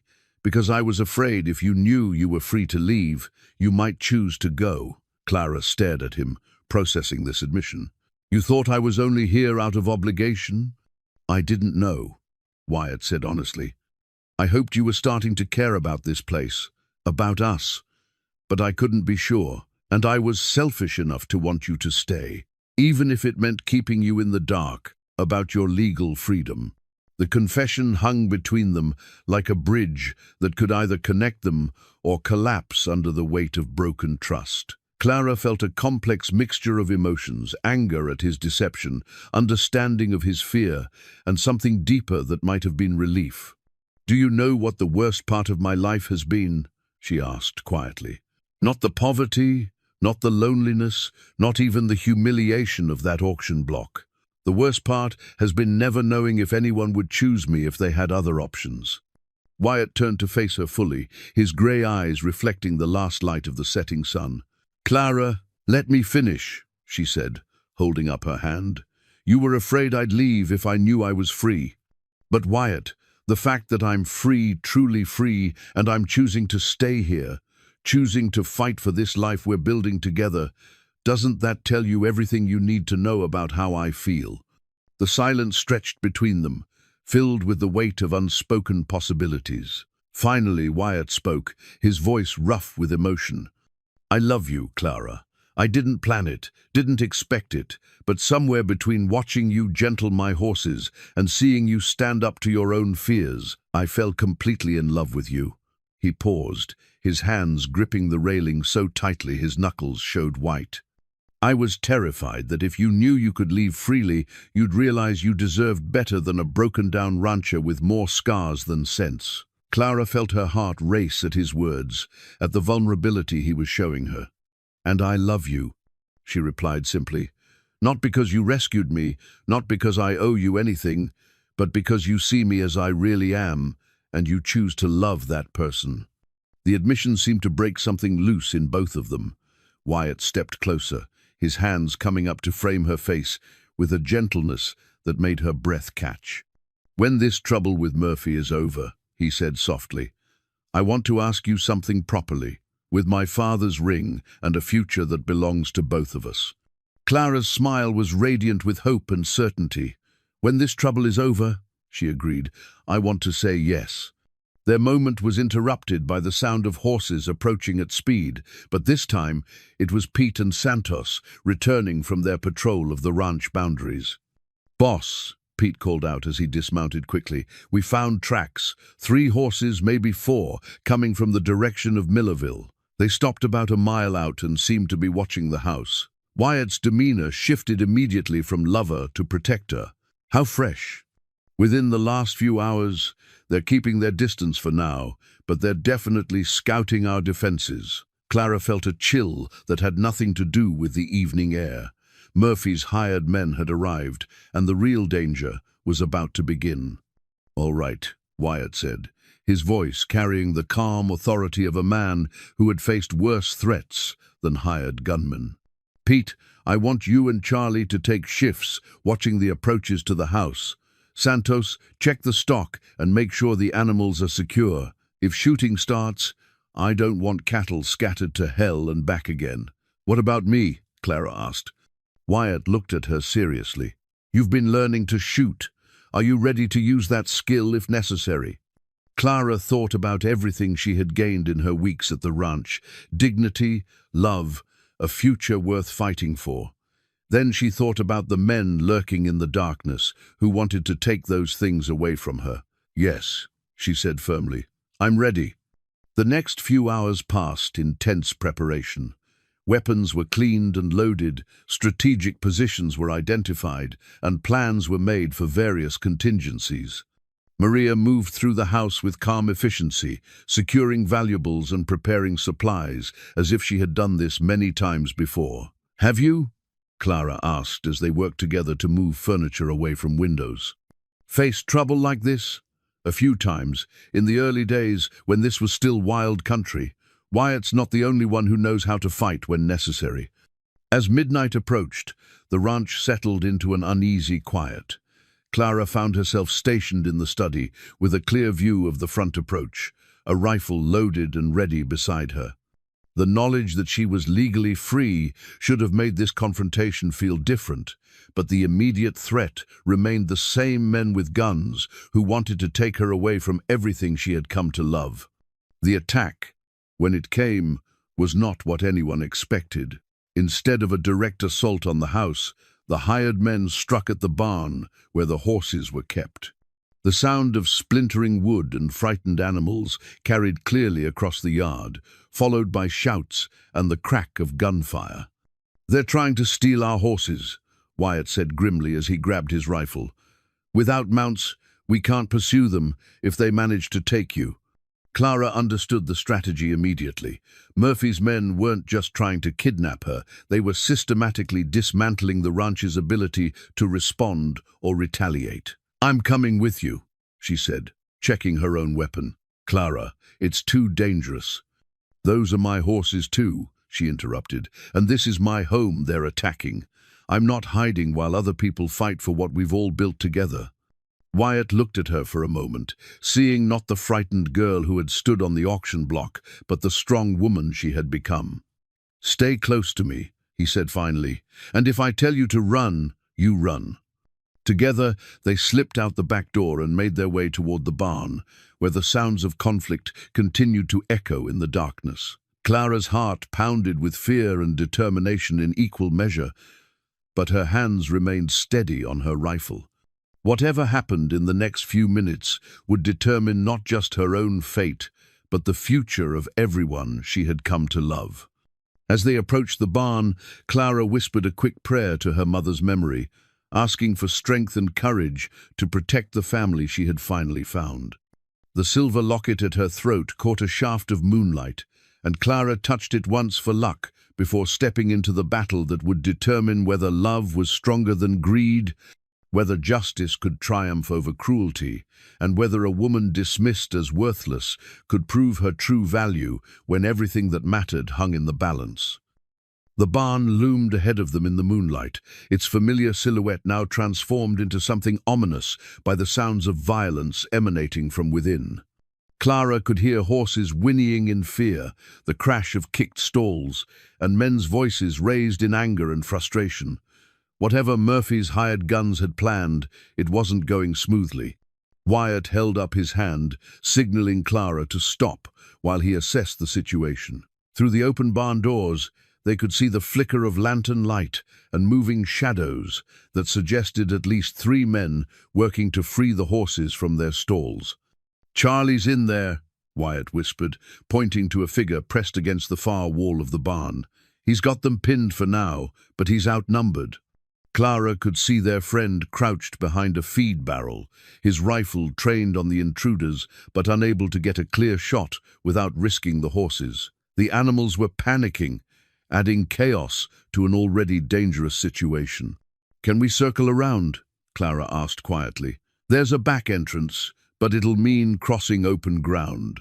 Wyatt studied the layout, his tactical mind working through possibilities. "If they see us coming, then we make sure they're too busy to look," Clara interrupted, an idea forming in her mind. "What if we create a distraction at the front while Charlie moves to better position?" Wyatt looked at her with a mixture of admiration and concern. What kind of distraction? Clara was quiet for a moment, thinking through the implications of what she was about to suggest. "What if I let them see me? Draw them outside where we have better odds?" "Absolutely not." Wyatt's response was immediate and firm. "You're not using yourself as bait." "I'm not talking about surrendering to them," Clara clarified. "I'm talking about appearing just long enough to get them to come after me, then leading them into an ambush." "Clara, think about it, Wyatt. They're here for me specifically. If they see a chance to take me without having to fight through all of you, they'll take it. And if we choose the ground for that confrontation, instead of letting them choose it." Wyatt was already shaking his head, but Clara could see him considering the tactical merits of her suggestion. It was risky, but it would give them the initiative instead of simply reacting to whatever Murphy's men decided to do next. "There has to be another way," he said. Before Clara could respond, a new sound joined the chaos from the barn, Pete's voice, raised in a shout of warning. Through the darkness, they could see muzzle flashes as he engaged with what appeared to be a 4th man approaching from the opposite direction. "They're trying to surround us," Clara realized. "Pete's cut off, Charlie's pinned down, and we're caught in the middle." The situation was deteriorating rapidly. What had begun as a raid on the horses was becoming a coordinated attack on the entire ranch. Clara felt a cold clarity settle over her as she understood what needed to be done. "I'm going to make myself visible," she said, checking her rifle one final time. "When they come after me, I'll lead them toward the house where Maria can provide covering fire from the windows. That will free you to help Charlie and Pete. I won't let you face them alone." "You won't be letting me do anything," Clara replied, steel entering her voice. "I'm choosing to do this because it's the best chance we have to protect everyone." Wyatt stared at her, seeing not the frightened girl from the auction block, but a woman who had found her courage and was willing to use it to protect the people she loved. "If you do this, he said finally. You stay mobile. Don't let them corner you. Don't try to be a hero. Your job is to draw them off and survive until we can get to you. Clara nodded, understanding the gravity of what she was about to attempt. Wyatt, if something happens to me, nothing's going to happen to you, he interrupted. But Clara, I need you to know having you here, loving you, it's made me remember what I was fighting for all those years ago. You've given me back my future. The emotion in his voice made Clara's throat tight, but there was no time for lengthy goodbyes. She touched the silver locket at her throat one last time, drawing strength from her mother's memory, then stepped into the moonlight where the men in the barn could see her. Looking for me? She called out, her voice carrying clearly across the yard. The effect was immediate. The chaos in the barn subsided as the intruders registered her presence, and Clara could hear urgent whispers as they tried to decide how to respond to this unexpected opportunity. That's her, one of them hissed. Murphy said she'd try to run if we gave her the chance. Clara began walking slowly toward the house, making herself an easy target while staying far enough ahead to avoid being caught immediately. Behind her, she could hear the men emerging from the barn, their attention now focused entirely on her instead of the horses or the tactical situation. Come on, girl, another voice called out. No point making this harder than it has to be. We're just here to collect what Murphy paid for. The casual cruelty in the man's tone strengthened Clara's resolve. These weren't desperate men driven by circumstance. They were professionals who enjoyed their work, who saw her suffering as entertainment rather than tragedy. Murphy's money was built on lies, Clara called back, continuing her measured retreat toward the house. I was never his to sell. Don't matter now, the first man replied, and Clara could hear him getting closer. Contract's a contract, legal or not. Clara reached the front porch and turned to face her pursuers, raising her rifle with steady hands. 3 men approached through the moonlight, their weapons drawn, but not yet aimed. They were confident, expecting easy prey. Far enough, Clara said, her voice carrying an authority that made the men pause. Now, miss, the apparent leader said in a tone that might have been meant to sound reasonable. You don't want to do anything foolish. We're professionals. We can do this easy or we can do this hard, but either way, you're coming with us. The only place I'm going, Clara replied, is back inside my home. The standoff stretched taut as both sides assessed their options. Clara could see movement in the shadows around the barn, suggesting that Wyatt had used her distraction to reposition for his own attack. The plan was working, but its success depended on her ability to hold these men's attention for just a few more moments. Your home? The leader laughed, a sound without warmth or humor. Girl, you don't seem to understand your situation. You belong to Murphy now, bought and paid for. This ranch, these people, they're just obstacles between you and your rightful owner. The word owner sent ice through Clara's veins, but it also crystallized her determination. She had spent too many years believing other people's definitions of her worth to accept that assessment now. I belong to myself, she said clearly, and I choose to stay here with people who respect that choice. The leader's patience was clearly wearing thin. Boys, looks like we're doing this the hard way. Clara saw the men beginning to spread out, trying to flank her position, and knew her time was running out. But before the situation could escalate further, the night erupted with gunfire from multiple directions. Wyatt's voice carried across the yard. Charlie, now. The coordinated attack began with Charlie emerging from the barn, his rifle speaking with deadly accuracy. One of Murphy's men dropped immediately, while the other 2 dove for cover behind a water trough. Simultaneously, Pete appeared from the side of the house, having worked his way around the building to get behind the attackers. His first shot shattered the lantern one of the men had been carrying, plunging that section of the yard into darkness. Clara used the confusion to retreat up the porch steps, but maintained her position where she could provide covering fire if needed. Through the front windows, she could see Maria moving with purpose, preparing to defend the house if the battle moved closer. Santos! Wyatt shouted over the gunfire. "Circle around and cut off their retreat." The engagement was brief but intense. Murphy's hired guns had expected to face a lone rancher and his frightened woman, not a coordinated defense by experienced fighters. Within minutes, 2 of the 3 attackers were down, and the 3rd was calling for surrender. "Don't shoot!" the survivor yelled, his hands visible in the moonlight. "I'm done! I'm done!" Wyatt emerged from the shadows, his rifle trained on the remaining gunman. "Kick your weapons away and get on your knees." The man complied, his earlier confidence completely evaporated. "Look, this was just a job, nothing personal.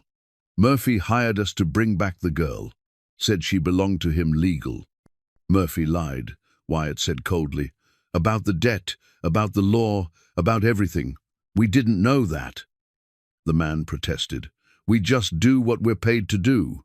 Clara stepped forward, her rifle still ready but pointed safely away from everyone. "Where is Murphy now?" The gunman looked up at her with a mixture of fear and confusion, as if he couldn't reconcile the armed woman before him with whatever description Murphy had provided. "Don't know for sure," he admitted. "He said he'd meet us in Denver after we brought you back. Had some story about taking you to California where the law couldn't interfere." The implications were chilling. Murphy hadn't just wanted to reclaim Clara. He had planned to take her somewhere completely beyond the reach of justice or rescue. "What about the other women?" Clara pressed. "Murphy's done this before, hasn't he?" The gunman's expression grew uncomfortable. "That ain't my business. I just transport people who need transporting." Sheriff Morrison chose that moment to arrive with his deputies, having heard the gunfire from their position closer to town. The sight of law enforcement seemed to deflate the last of the fight from Murphy's hired gun. "Well," Morrison said, surveying the scene with grim satisfaction, "looks like we have ourselves a witness to Murphy's criminal enterprise." As the deputies secured the surviving attacker and tended to the wounded, Clara found herself standing in the yard where she had nearly been kidnapped, looking at the place that had become her sanctuary. The silver locket at her throat caught the moonlight, and she thought about her mother's faith that beauty lived in the heart rather than the surface. Tonight, she had discovered something about herself that might have remained hidden forever if Murphy hadn't forced the confrontation.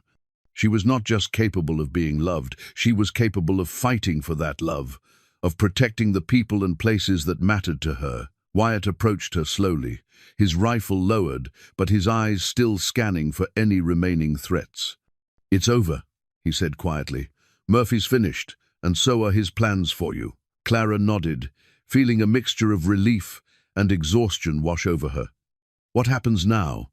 "Now," Wyatt said, reaching for her hand, "we start building the future we talked about, the one that belongs to both of us."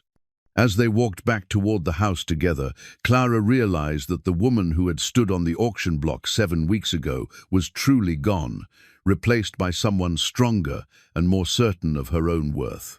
The transformation had been painful and frightening, but it had also been necessary. Tomorrow would bring new challenges, legal proceedings, rebuilding what had been damaged, learning to live without the constant threat of Murphy's interference.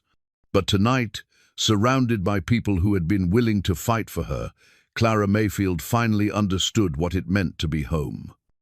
3 weeks after the confrontation at the ranch, Clara stood before her bedroom mirror, wearing a dress that represented everything she had never dared to dream possible.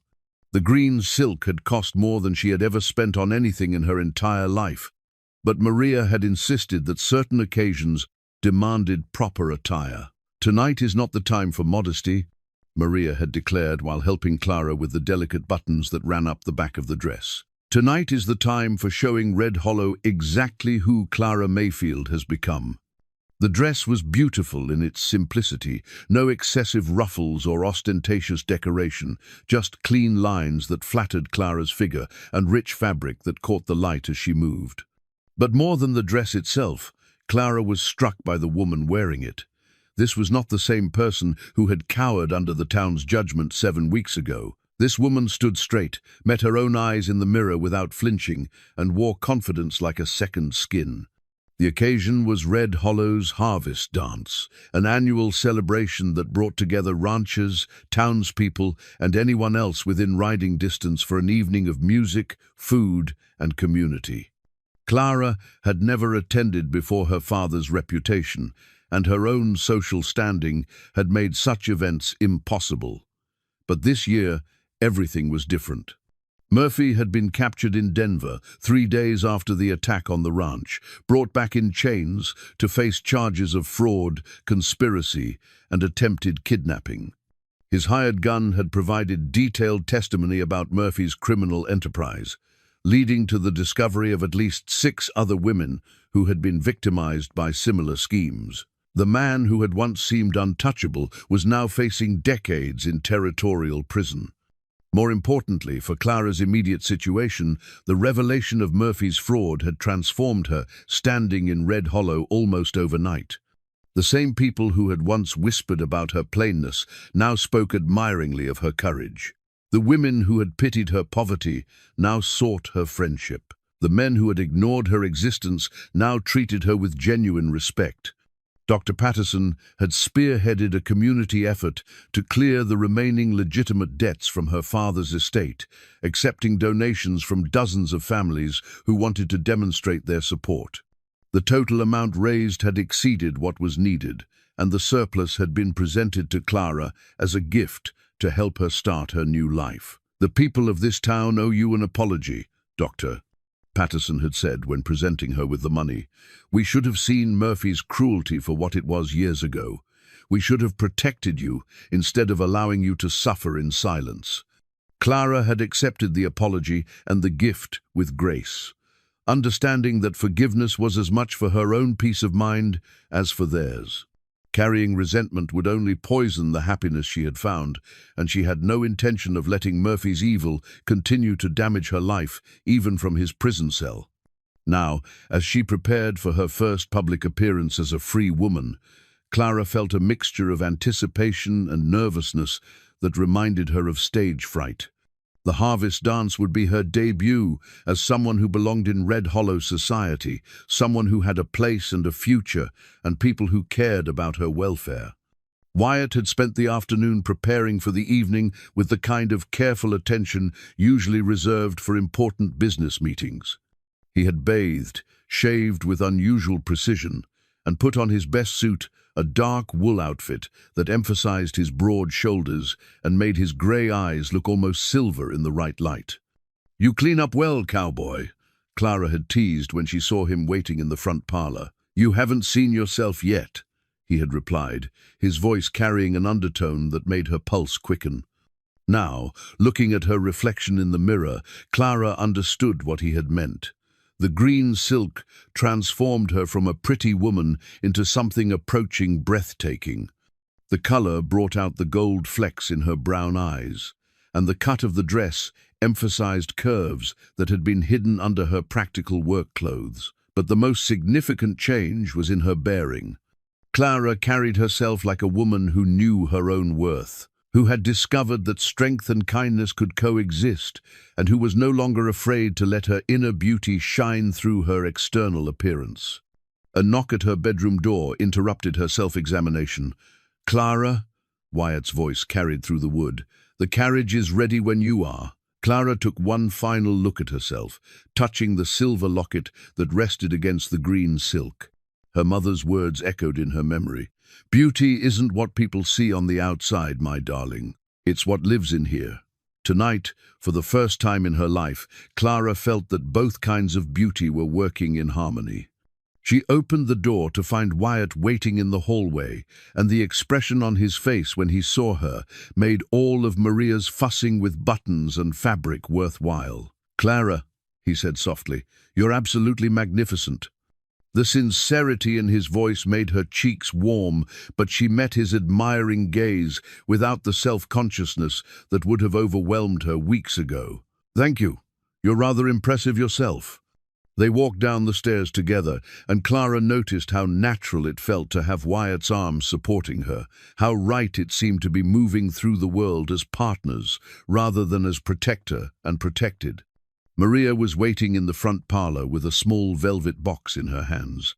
"Rebecca wanted you to have this," she said, opening the box to reveal a delicate bracelet of silver and turquoise.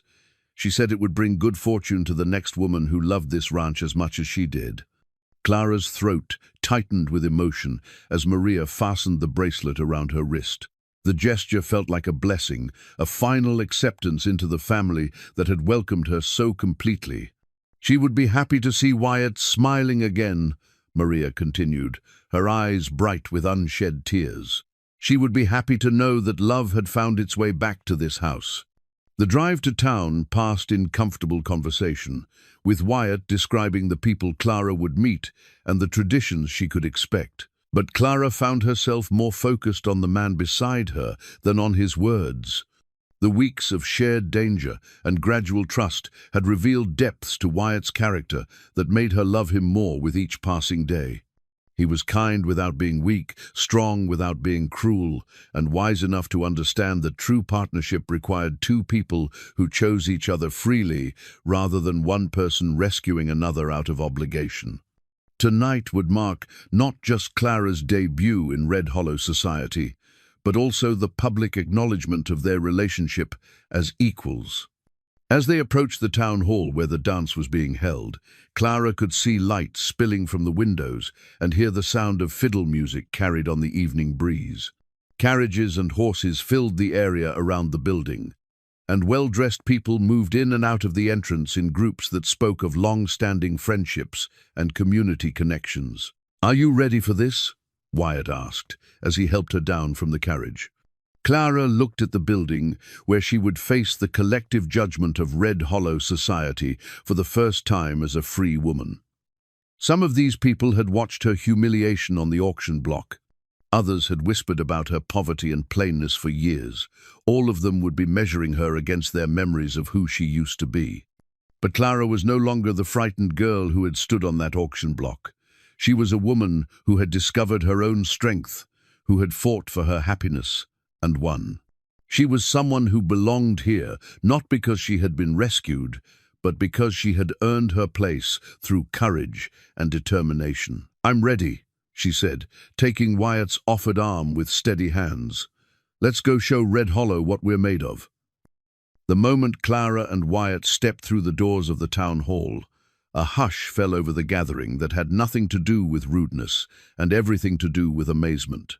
The woman entering on Wyatt Callahan's arm bore little resemblance to the frightened girl who had stood on the auction block 8 weeks earlier. Clara felt the weight of every gaze in the room, but instead of the crushing shame she had once experienced under such scrutiny, she felt only calm confidence. These people were seeing her clearly for the first time, and she was finally ready to be seen.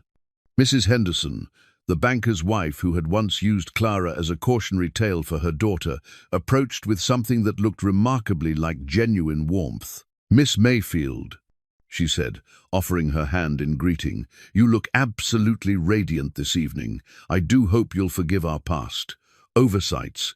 We should have seen your quality long ago." Clara accepted the handshake graciously, understanding that public acknowledgement of past wrongs was as close to an apology as social convention would allow. "Thank you, Mrs. Henderson. I appreciate your kindness." The interaction seemed to signal permission for others to approach, and Clara found herself surrounded by people eager to make amends for years of neglect or outright cruelty. She accepted their overtures with dignity, neither gloating over their change of heart nor rejecting their attempts at reconciliation. Dr. Patterson appeared at her elbow with a glass of punch and a smile that warmed her heart. "Miss Clara, you've caused quite a stir this evening. I don't think Red Hollow has seen such a transformation since the widow Morrison surprised everyone by marrying that traveling preacher." "Thank you for everything you've done, Dr. Patterson," Clara said sincerely. "Your support meant more than you can know." "Nonsense. We simply did what should have been done years ago." He paused, studying her face with the practiced eye of someone who had spent decades reading people's emotional health. "You've found your place in the world, haven't you?" Clara looked around the room, seeing familiar faces now arranged in expressions of respect rather than pity or disdain. Near the refreshment table, she could see Maria laughing with Santos as they sampled the various dishes brought by community members. Charlie Webb was deep in conversation with the blacksmith about horse training techniques. Pete Donovan was holding court near the musicians, probably telling stories about the early days of ranching in the territory. And beside her, solid and reassuring, stood Wyatt, the man who had seen her worth when no one else bothered to look, who had given her the space to discover her own strength, and who loved her not, despite her past, but because of everything she had become. "Yes," Clara said simply, "I believe I have." The fiddle music began again, and couples started moving toward the center of the room, where space had been cleared for dancing. Clara felt a flutter of nervousness as she realized she had never learned proper dancing, another social grace that poverty had made impossible to acquire. "I should probably warn you," she said quietly to Wyatt. "I've never actually danced before. At least, not the kind of dancing they do at events like this." Wyatt's smile was gentle and understanding. "Then I'll teach you, just like I taught you to shoot and ride, and everything else you thought you couldn't do." He led her onto the dance floor as the musicians struck up a simple waltz, and Clara found herself in the center of the room with every eye upon them. But instead of feeling exposed and vulnerable, she felt protected by Wyatt's steady presence and her own newfound confidence. "Just follow my lead," Wyatt murmured as he placed one hand on her waist and took her right hand in his left. "Trust me, and let the music carry you." Clara had expected dancing to be complicated and embarrassing, full of intricate steps she would never master. Instead, she discovered it was simply another form of partnership, a way of moving together in harmony that required trust and attention to your partner's guidance. Wyatt led her through the basic steps with infinite patience, and Clara found herself relaxing into the rhythm of the music and the gentle pressure of his hands directing her movements. Other couples joined them on the floor, but Clara barely noticed them. Her world had narrowed to the space between herself and Wyatt, to the magic of moving together as one person instead of two. "You're a natural," Wyatt said softly as they turned in time with the music. "Like everything else, you just needed someone to show you what you were capable of." Clara felt tears prick her eyes at the simple acceptance in his voice, the way he always spoke, as if her success was inevitable rather than surprising. "You make me feel like I can do anything." "You can do anything," Wyatt replied seriously. "You proved that when you stood up to Murphy's men. You proved it when you chose to stay and fight for what you wanted instead of running away. You prove it every day, just by being who you are."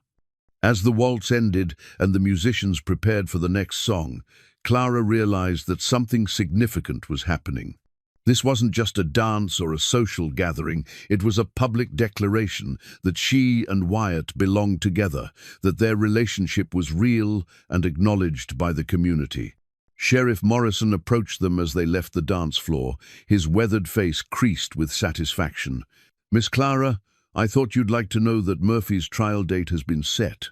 3 months from now, and the territorial attorney is confident about securing convictions on all charges." "What does that mean for the other women he victimized?" Clara asked. "They'll finally get justice, and more importantly, Murphy will never be in a position to hurt anyone else again." Morrison paused, his expression growing more personal. "I owe you an apology, Miss Clara. I should have looked more closely at those debt papers when they first crossed my desk. If I had been more careful—" "You couldn't have known," Clara interrupted gently. "Murphy was very careful to make his forgeries look legitimate. What matters is that justice is being served now." As Sheriff Morrison moved away, Clara felt Wyatt's hand squeeze hers gently. She looked up to find him watching her with an expression that made her pulse quicken. "Clara," he said quietly, "there's something I need to ask you." Before she could respond, Wyatt was reaching into his jacket pocket and withdrawing a small velvet box that Clara recognized immediately. The box that had held his father's wedding ring, the symbol of love and commitment that had been waiting for the right moment to matter again. The conversations around them seemed to fade as Wyatt opened the box to reveal the simple gold band nestled inside. The ring caught the light from the oil lamps, warm and beautiful in its understated elegance.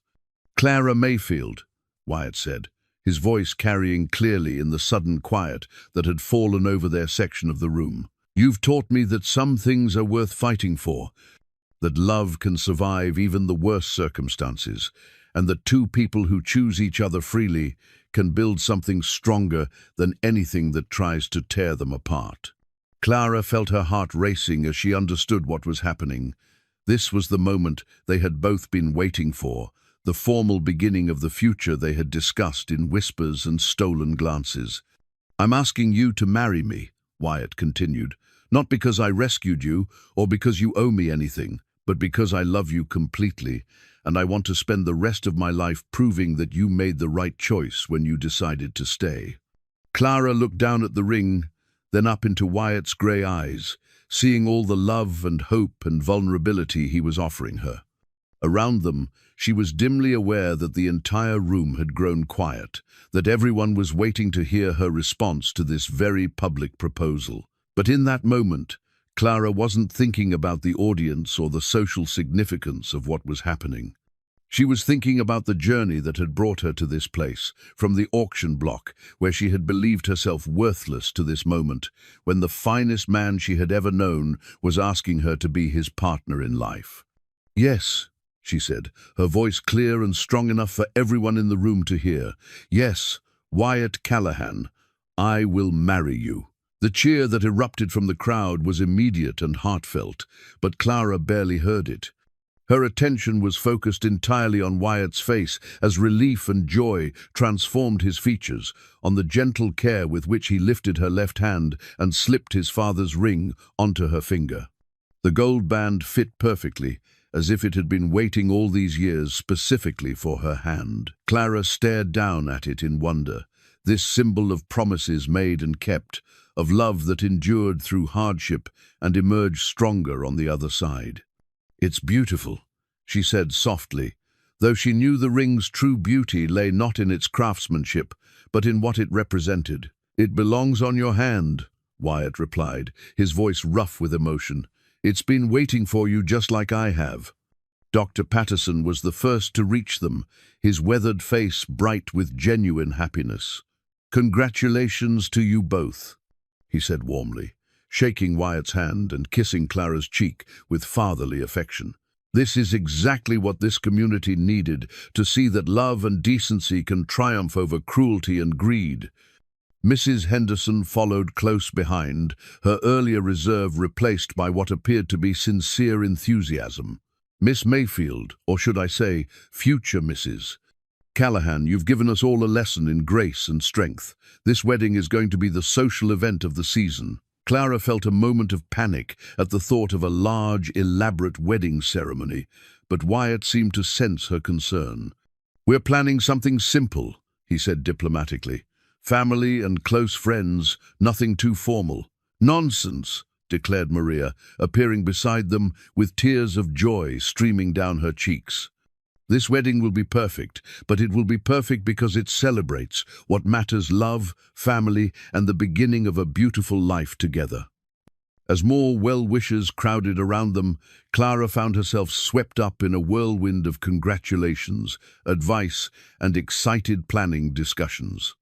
The women wanted to talk about her dress, the men wanted to discuss wedding feasts, and everyone seemed to have opinions about the timing and location of the ceremony. Through it all, Wyatt remained by her side, his presence steady and reassuring, even as the social obligations threatened to overwhelm her. Clara realized that this was what partnership truly meant, not just the grand gestures and passionate declarations, but the quiet support that helped you navigate life's complexities without losing yourself in them. When the musicians struck up another waltz, Wyatt led Clara back onto the dance floor, and this time she moved with complete confidence.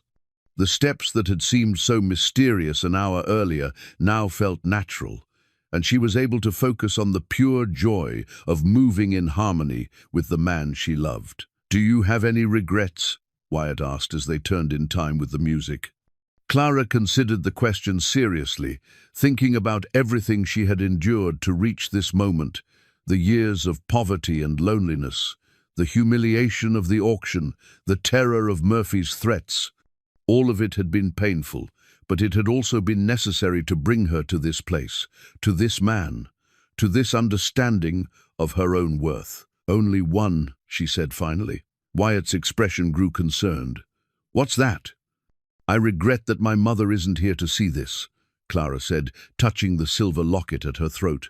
"She would have loved you, and she would have been so proud to see me finally understanding what she tried to teach me about beauty that lives in the heart." "She is here," Wyatt said gently. "In every lesson she taught you, every moment of strength she gave you, every bit of love she filled your heart with. She's here, Clara, and she's seeing exactly what she always knew you would become." Clara felt tears spill over at his words, but they were tears of joy rather than sorrow. Around them, the music swelled, and other couples moved in their own private worlds of connection and commitment. Through the windows, she could see the stars beginning to appear in the darkening sky, the same stars that had watched over her during those lonely nights when she had believed herself destined for nothing but suffering. "I love you, Wyatt Callahan," she said, the words carrying all the wonder and gratitude and hope she felt for their future together. "And I love you, Clara Mayfield," he replied. "Soon to be Clara Callahan, partner in all my adventures and keeper of all my secrets." As the waltz ended and the evening began to wind down, Clara realized that the woman who had entered this room a few hours earlier was not quite the same person who would leave it. Tonight had been more than a social debut or even an engagement celebration. It had been a transformation ceremony, a public acknowledgement that Clara Mayfield had finally, truly, become the person she was always meant to be. The green silk dress had been beautiful, the dancing had been magical, and the proposal had been perfect. But what mattered most was the knowledge that she was going home with a man who loved her completely, to a life they would build together as equals, in a place where she had finally learned to see herself as she truly was, not the ugliest bride in town, but a woman of worth, strength, and beauty, who had simply been waiting for the right moment to shine. 6 months later, Clara Callahan stood on the front porch of her home, watching the sunrise paint the prairie in shades of gold and rose. Her wedding ring caught the early light, still new enough to surprise her when she glimpsed it while working, but familiar enough now to feel like a natural part of her hand. The wedding had taken place in December, a simple ceremony in the ranch house parlor, with just family and close friends in attendance. Clara had worn her mother's white dress, carefully altered by Maria's skilled hands, and carried wildflowers that Wyatt had pressed for her from the prairie where they had taken their first ride together. Dr. Patterson had performed the ceremony, his weathered hands steady as he pronounced them husband and wife according to the laws of God and the territory. The most meaningful moment had come when Wyatt placed his father's ring on Clara's finger for the second time, this one, official and permanent. "With this ring," he had said, his voice carrying across the small gathering, "I thee wed, and with all my worldly goods I thee endow." But Clara had heard the unspoken promise beneath the traditional words that he was offering not just his possessions, but his complete trust, his unguarded heart, and his unwavering commitment to their partnership.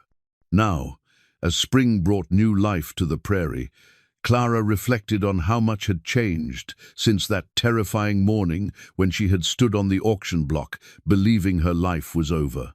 The ranch prospered under their joint management, with Clara's organizational skills complementing Wyatt's practical knowledge to create something more successful than either could have achieved alone. The new ranch sign that had been installed over the front gate told part of the story. Callahan Family Ranch, Est, 1871. The addition of family had been Clara's suggestion, a acknowledgement that this place was no longer just Wyatt's solitary refuge, but a home built by two people who had chosen to face the world together. Clara had discovered that she possessed a natural talent for managing the business side of ranching. Her careful attention to detail and ability to see patterns others missed had helped them identify new markets for their cattle and horses. More importantly, her genuine care for the animals and the people who worked with them had created an atmosphere of mutual respect that made the ranch more than just a business. It had become a community.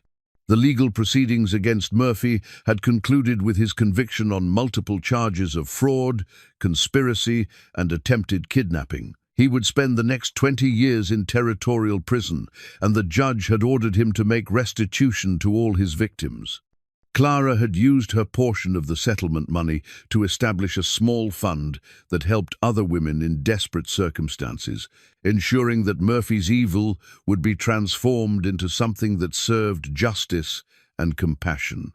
More personally satisfying had been the letter she received from one of Murphy's other victims, a young woman named Sarah, who had managed to escape his schemes and build a new life for herself in Oregon. Your courage in testifying against him gave the rest of us the strength to tell our own stories, Sarah had written. You helped us understand that we were not responsible for what he did to us and that we deserved better than the lives he tried to force us into. This morning, Clara was waiting for a special visitor. Dr. Patterson had sent word that he was bringing someone to meet her, a young woman who had recently found herself in circumstances similar to Clara's own past situation. Her name was Emma. She was 17 years old, and she was pregnant with nowhere to go after her family had disowned her. Clara and Wyatt had discussed the matter and agreed immediately to help. The ranch was large enough to provide Emma with privacy and safety while she decided what she wanted to do about her future. More importantly, Clara understood better than most what it felt like to believe yourself worthless and alone, and she was determined to offer Emma the kind of support she had received from Maria and Wyatt. The sound of approaching horses announced Dr. Patterson's arrival. Clara smoothed her blue dress, not the calico Maria had given her, but a new one made from fabric she had chosen herself, and walked down from the porch to greet their guests. Emma was younger than Clara had expected, with the kind of fragile beauty that reminded Clara painfully of her own mother. The girl's eyes held the familiar combination of fear and resignation that Clara recognized from her own past, the look of someone who had learned to expect the worst from every situation. "Emma," Dr. Patterson said gently, "I'd like you to meet Clara Callahan. This is her ranch, and she's offered to let you stay here while you figure out your next steps." Emma's gaze moved from Clara to the ranch house, taking in the well-maintained buildings, the peaceful atmosphere, and the obvious prosperity of the operation. "I don't have any money to pay for room and board," she said quietly. "I can work, but I don't know how much I'll be able to do as I get further along." Clara stepped forward, remembering her own desperate calculations about what she could offer in exchange for basic survival. "Emma, you're not here as hired help or as someone who owes us anything. You're here as our guest, for as long as you need to be." The girl's eyes filled with tears at this unexpected kindness. "I don't understand. Why would you help someone you don't even know?" Clara smiled, thinking about all the people who had asked her similar questions over the past months. "Because someone helped me when I needed it most, because kindness creates more kindness, and because you deserve to be safe while you make the important decisions about your future." Over the following weeks, Clara watched Emma gradually begin to believe in her own worth again. The girl helped with light household tasks when she felt up to it, but Clara was careful to ensure that Emma understood her value wasn't dependent on her productivity. More importantly, Clara shared her own story, helping Emma understand that circumstances might define where you started, but they didn't have to determine where you ended up. "I thought my life was over," Emma confided one evening as they sat together on the front porch watching the sunset. "I thought being unmarried and pregnant meant I was ruined forever. That's what people want women like us to believe," Clara replied. "That we're defined by the worst thing that's ever happened to us, that we can't start over or build something better. But it's not true, Emma. You have choices, and you have value that no one can take away from you." One evening in late spring, as Clara was helping Maria prepare supper, Wyatt came into the kitchen with an expression that mixed excitement with carefully controlled hope. "Clara," he said, taking her hands in his, "I have something to tell you." The serious tone of his voice made Clara's heart skip, but the light in his eyes suggested good news rather than trouble. "What is it? Dr. Patterson came by this afternoon while you were helping Emma with her reading. He wanted to discuss your condition." Clara stared at him in confusion for a moment, before understanding dawned with a force that made her sink into the nearest chair. "My condition? You're going to have a baby, Clara, our baby." The words seemed to echo in the kitchen as Clara processed this news that would change everything. She thought about the future she and Wyatt had planned, the life they were building together, and tried to imagine adding a child to the picture. "Are you happy about it?" she asked, suddenly uncertain about Wyatt's feelings given his tragic loss of Rebecca and their stillborn son. Wyatt knelt beside her chair, his hands covering hers with infinite gentleness. "Clara, I'm terrified and thrilled and grateful all at the same time. This baby will be born into love, into a home where it's wanted and valued. That's all any child can ask for." As the news settled in Clara's mind, she realized that her mother's locket felt warm against her throat, as if Sarah Mayfield was somehow blessing this new generation of the family she had started with such love and hope. 6 months later, on a crisp October morning, Clara gave birth to a daughter with Wyatt's grey eyes and her own determined chin. They named her Sarah, after the grandmother who would never hold her but whose love had helped shape the woman who would raise her.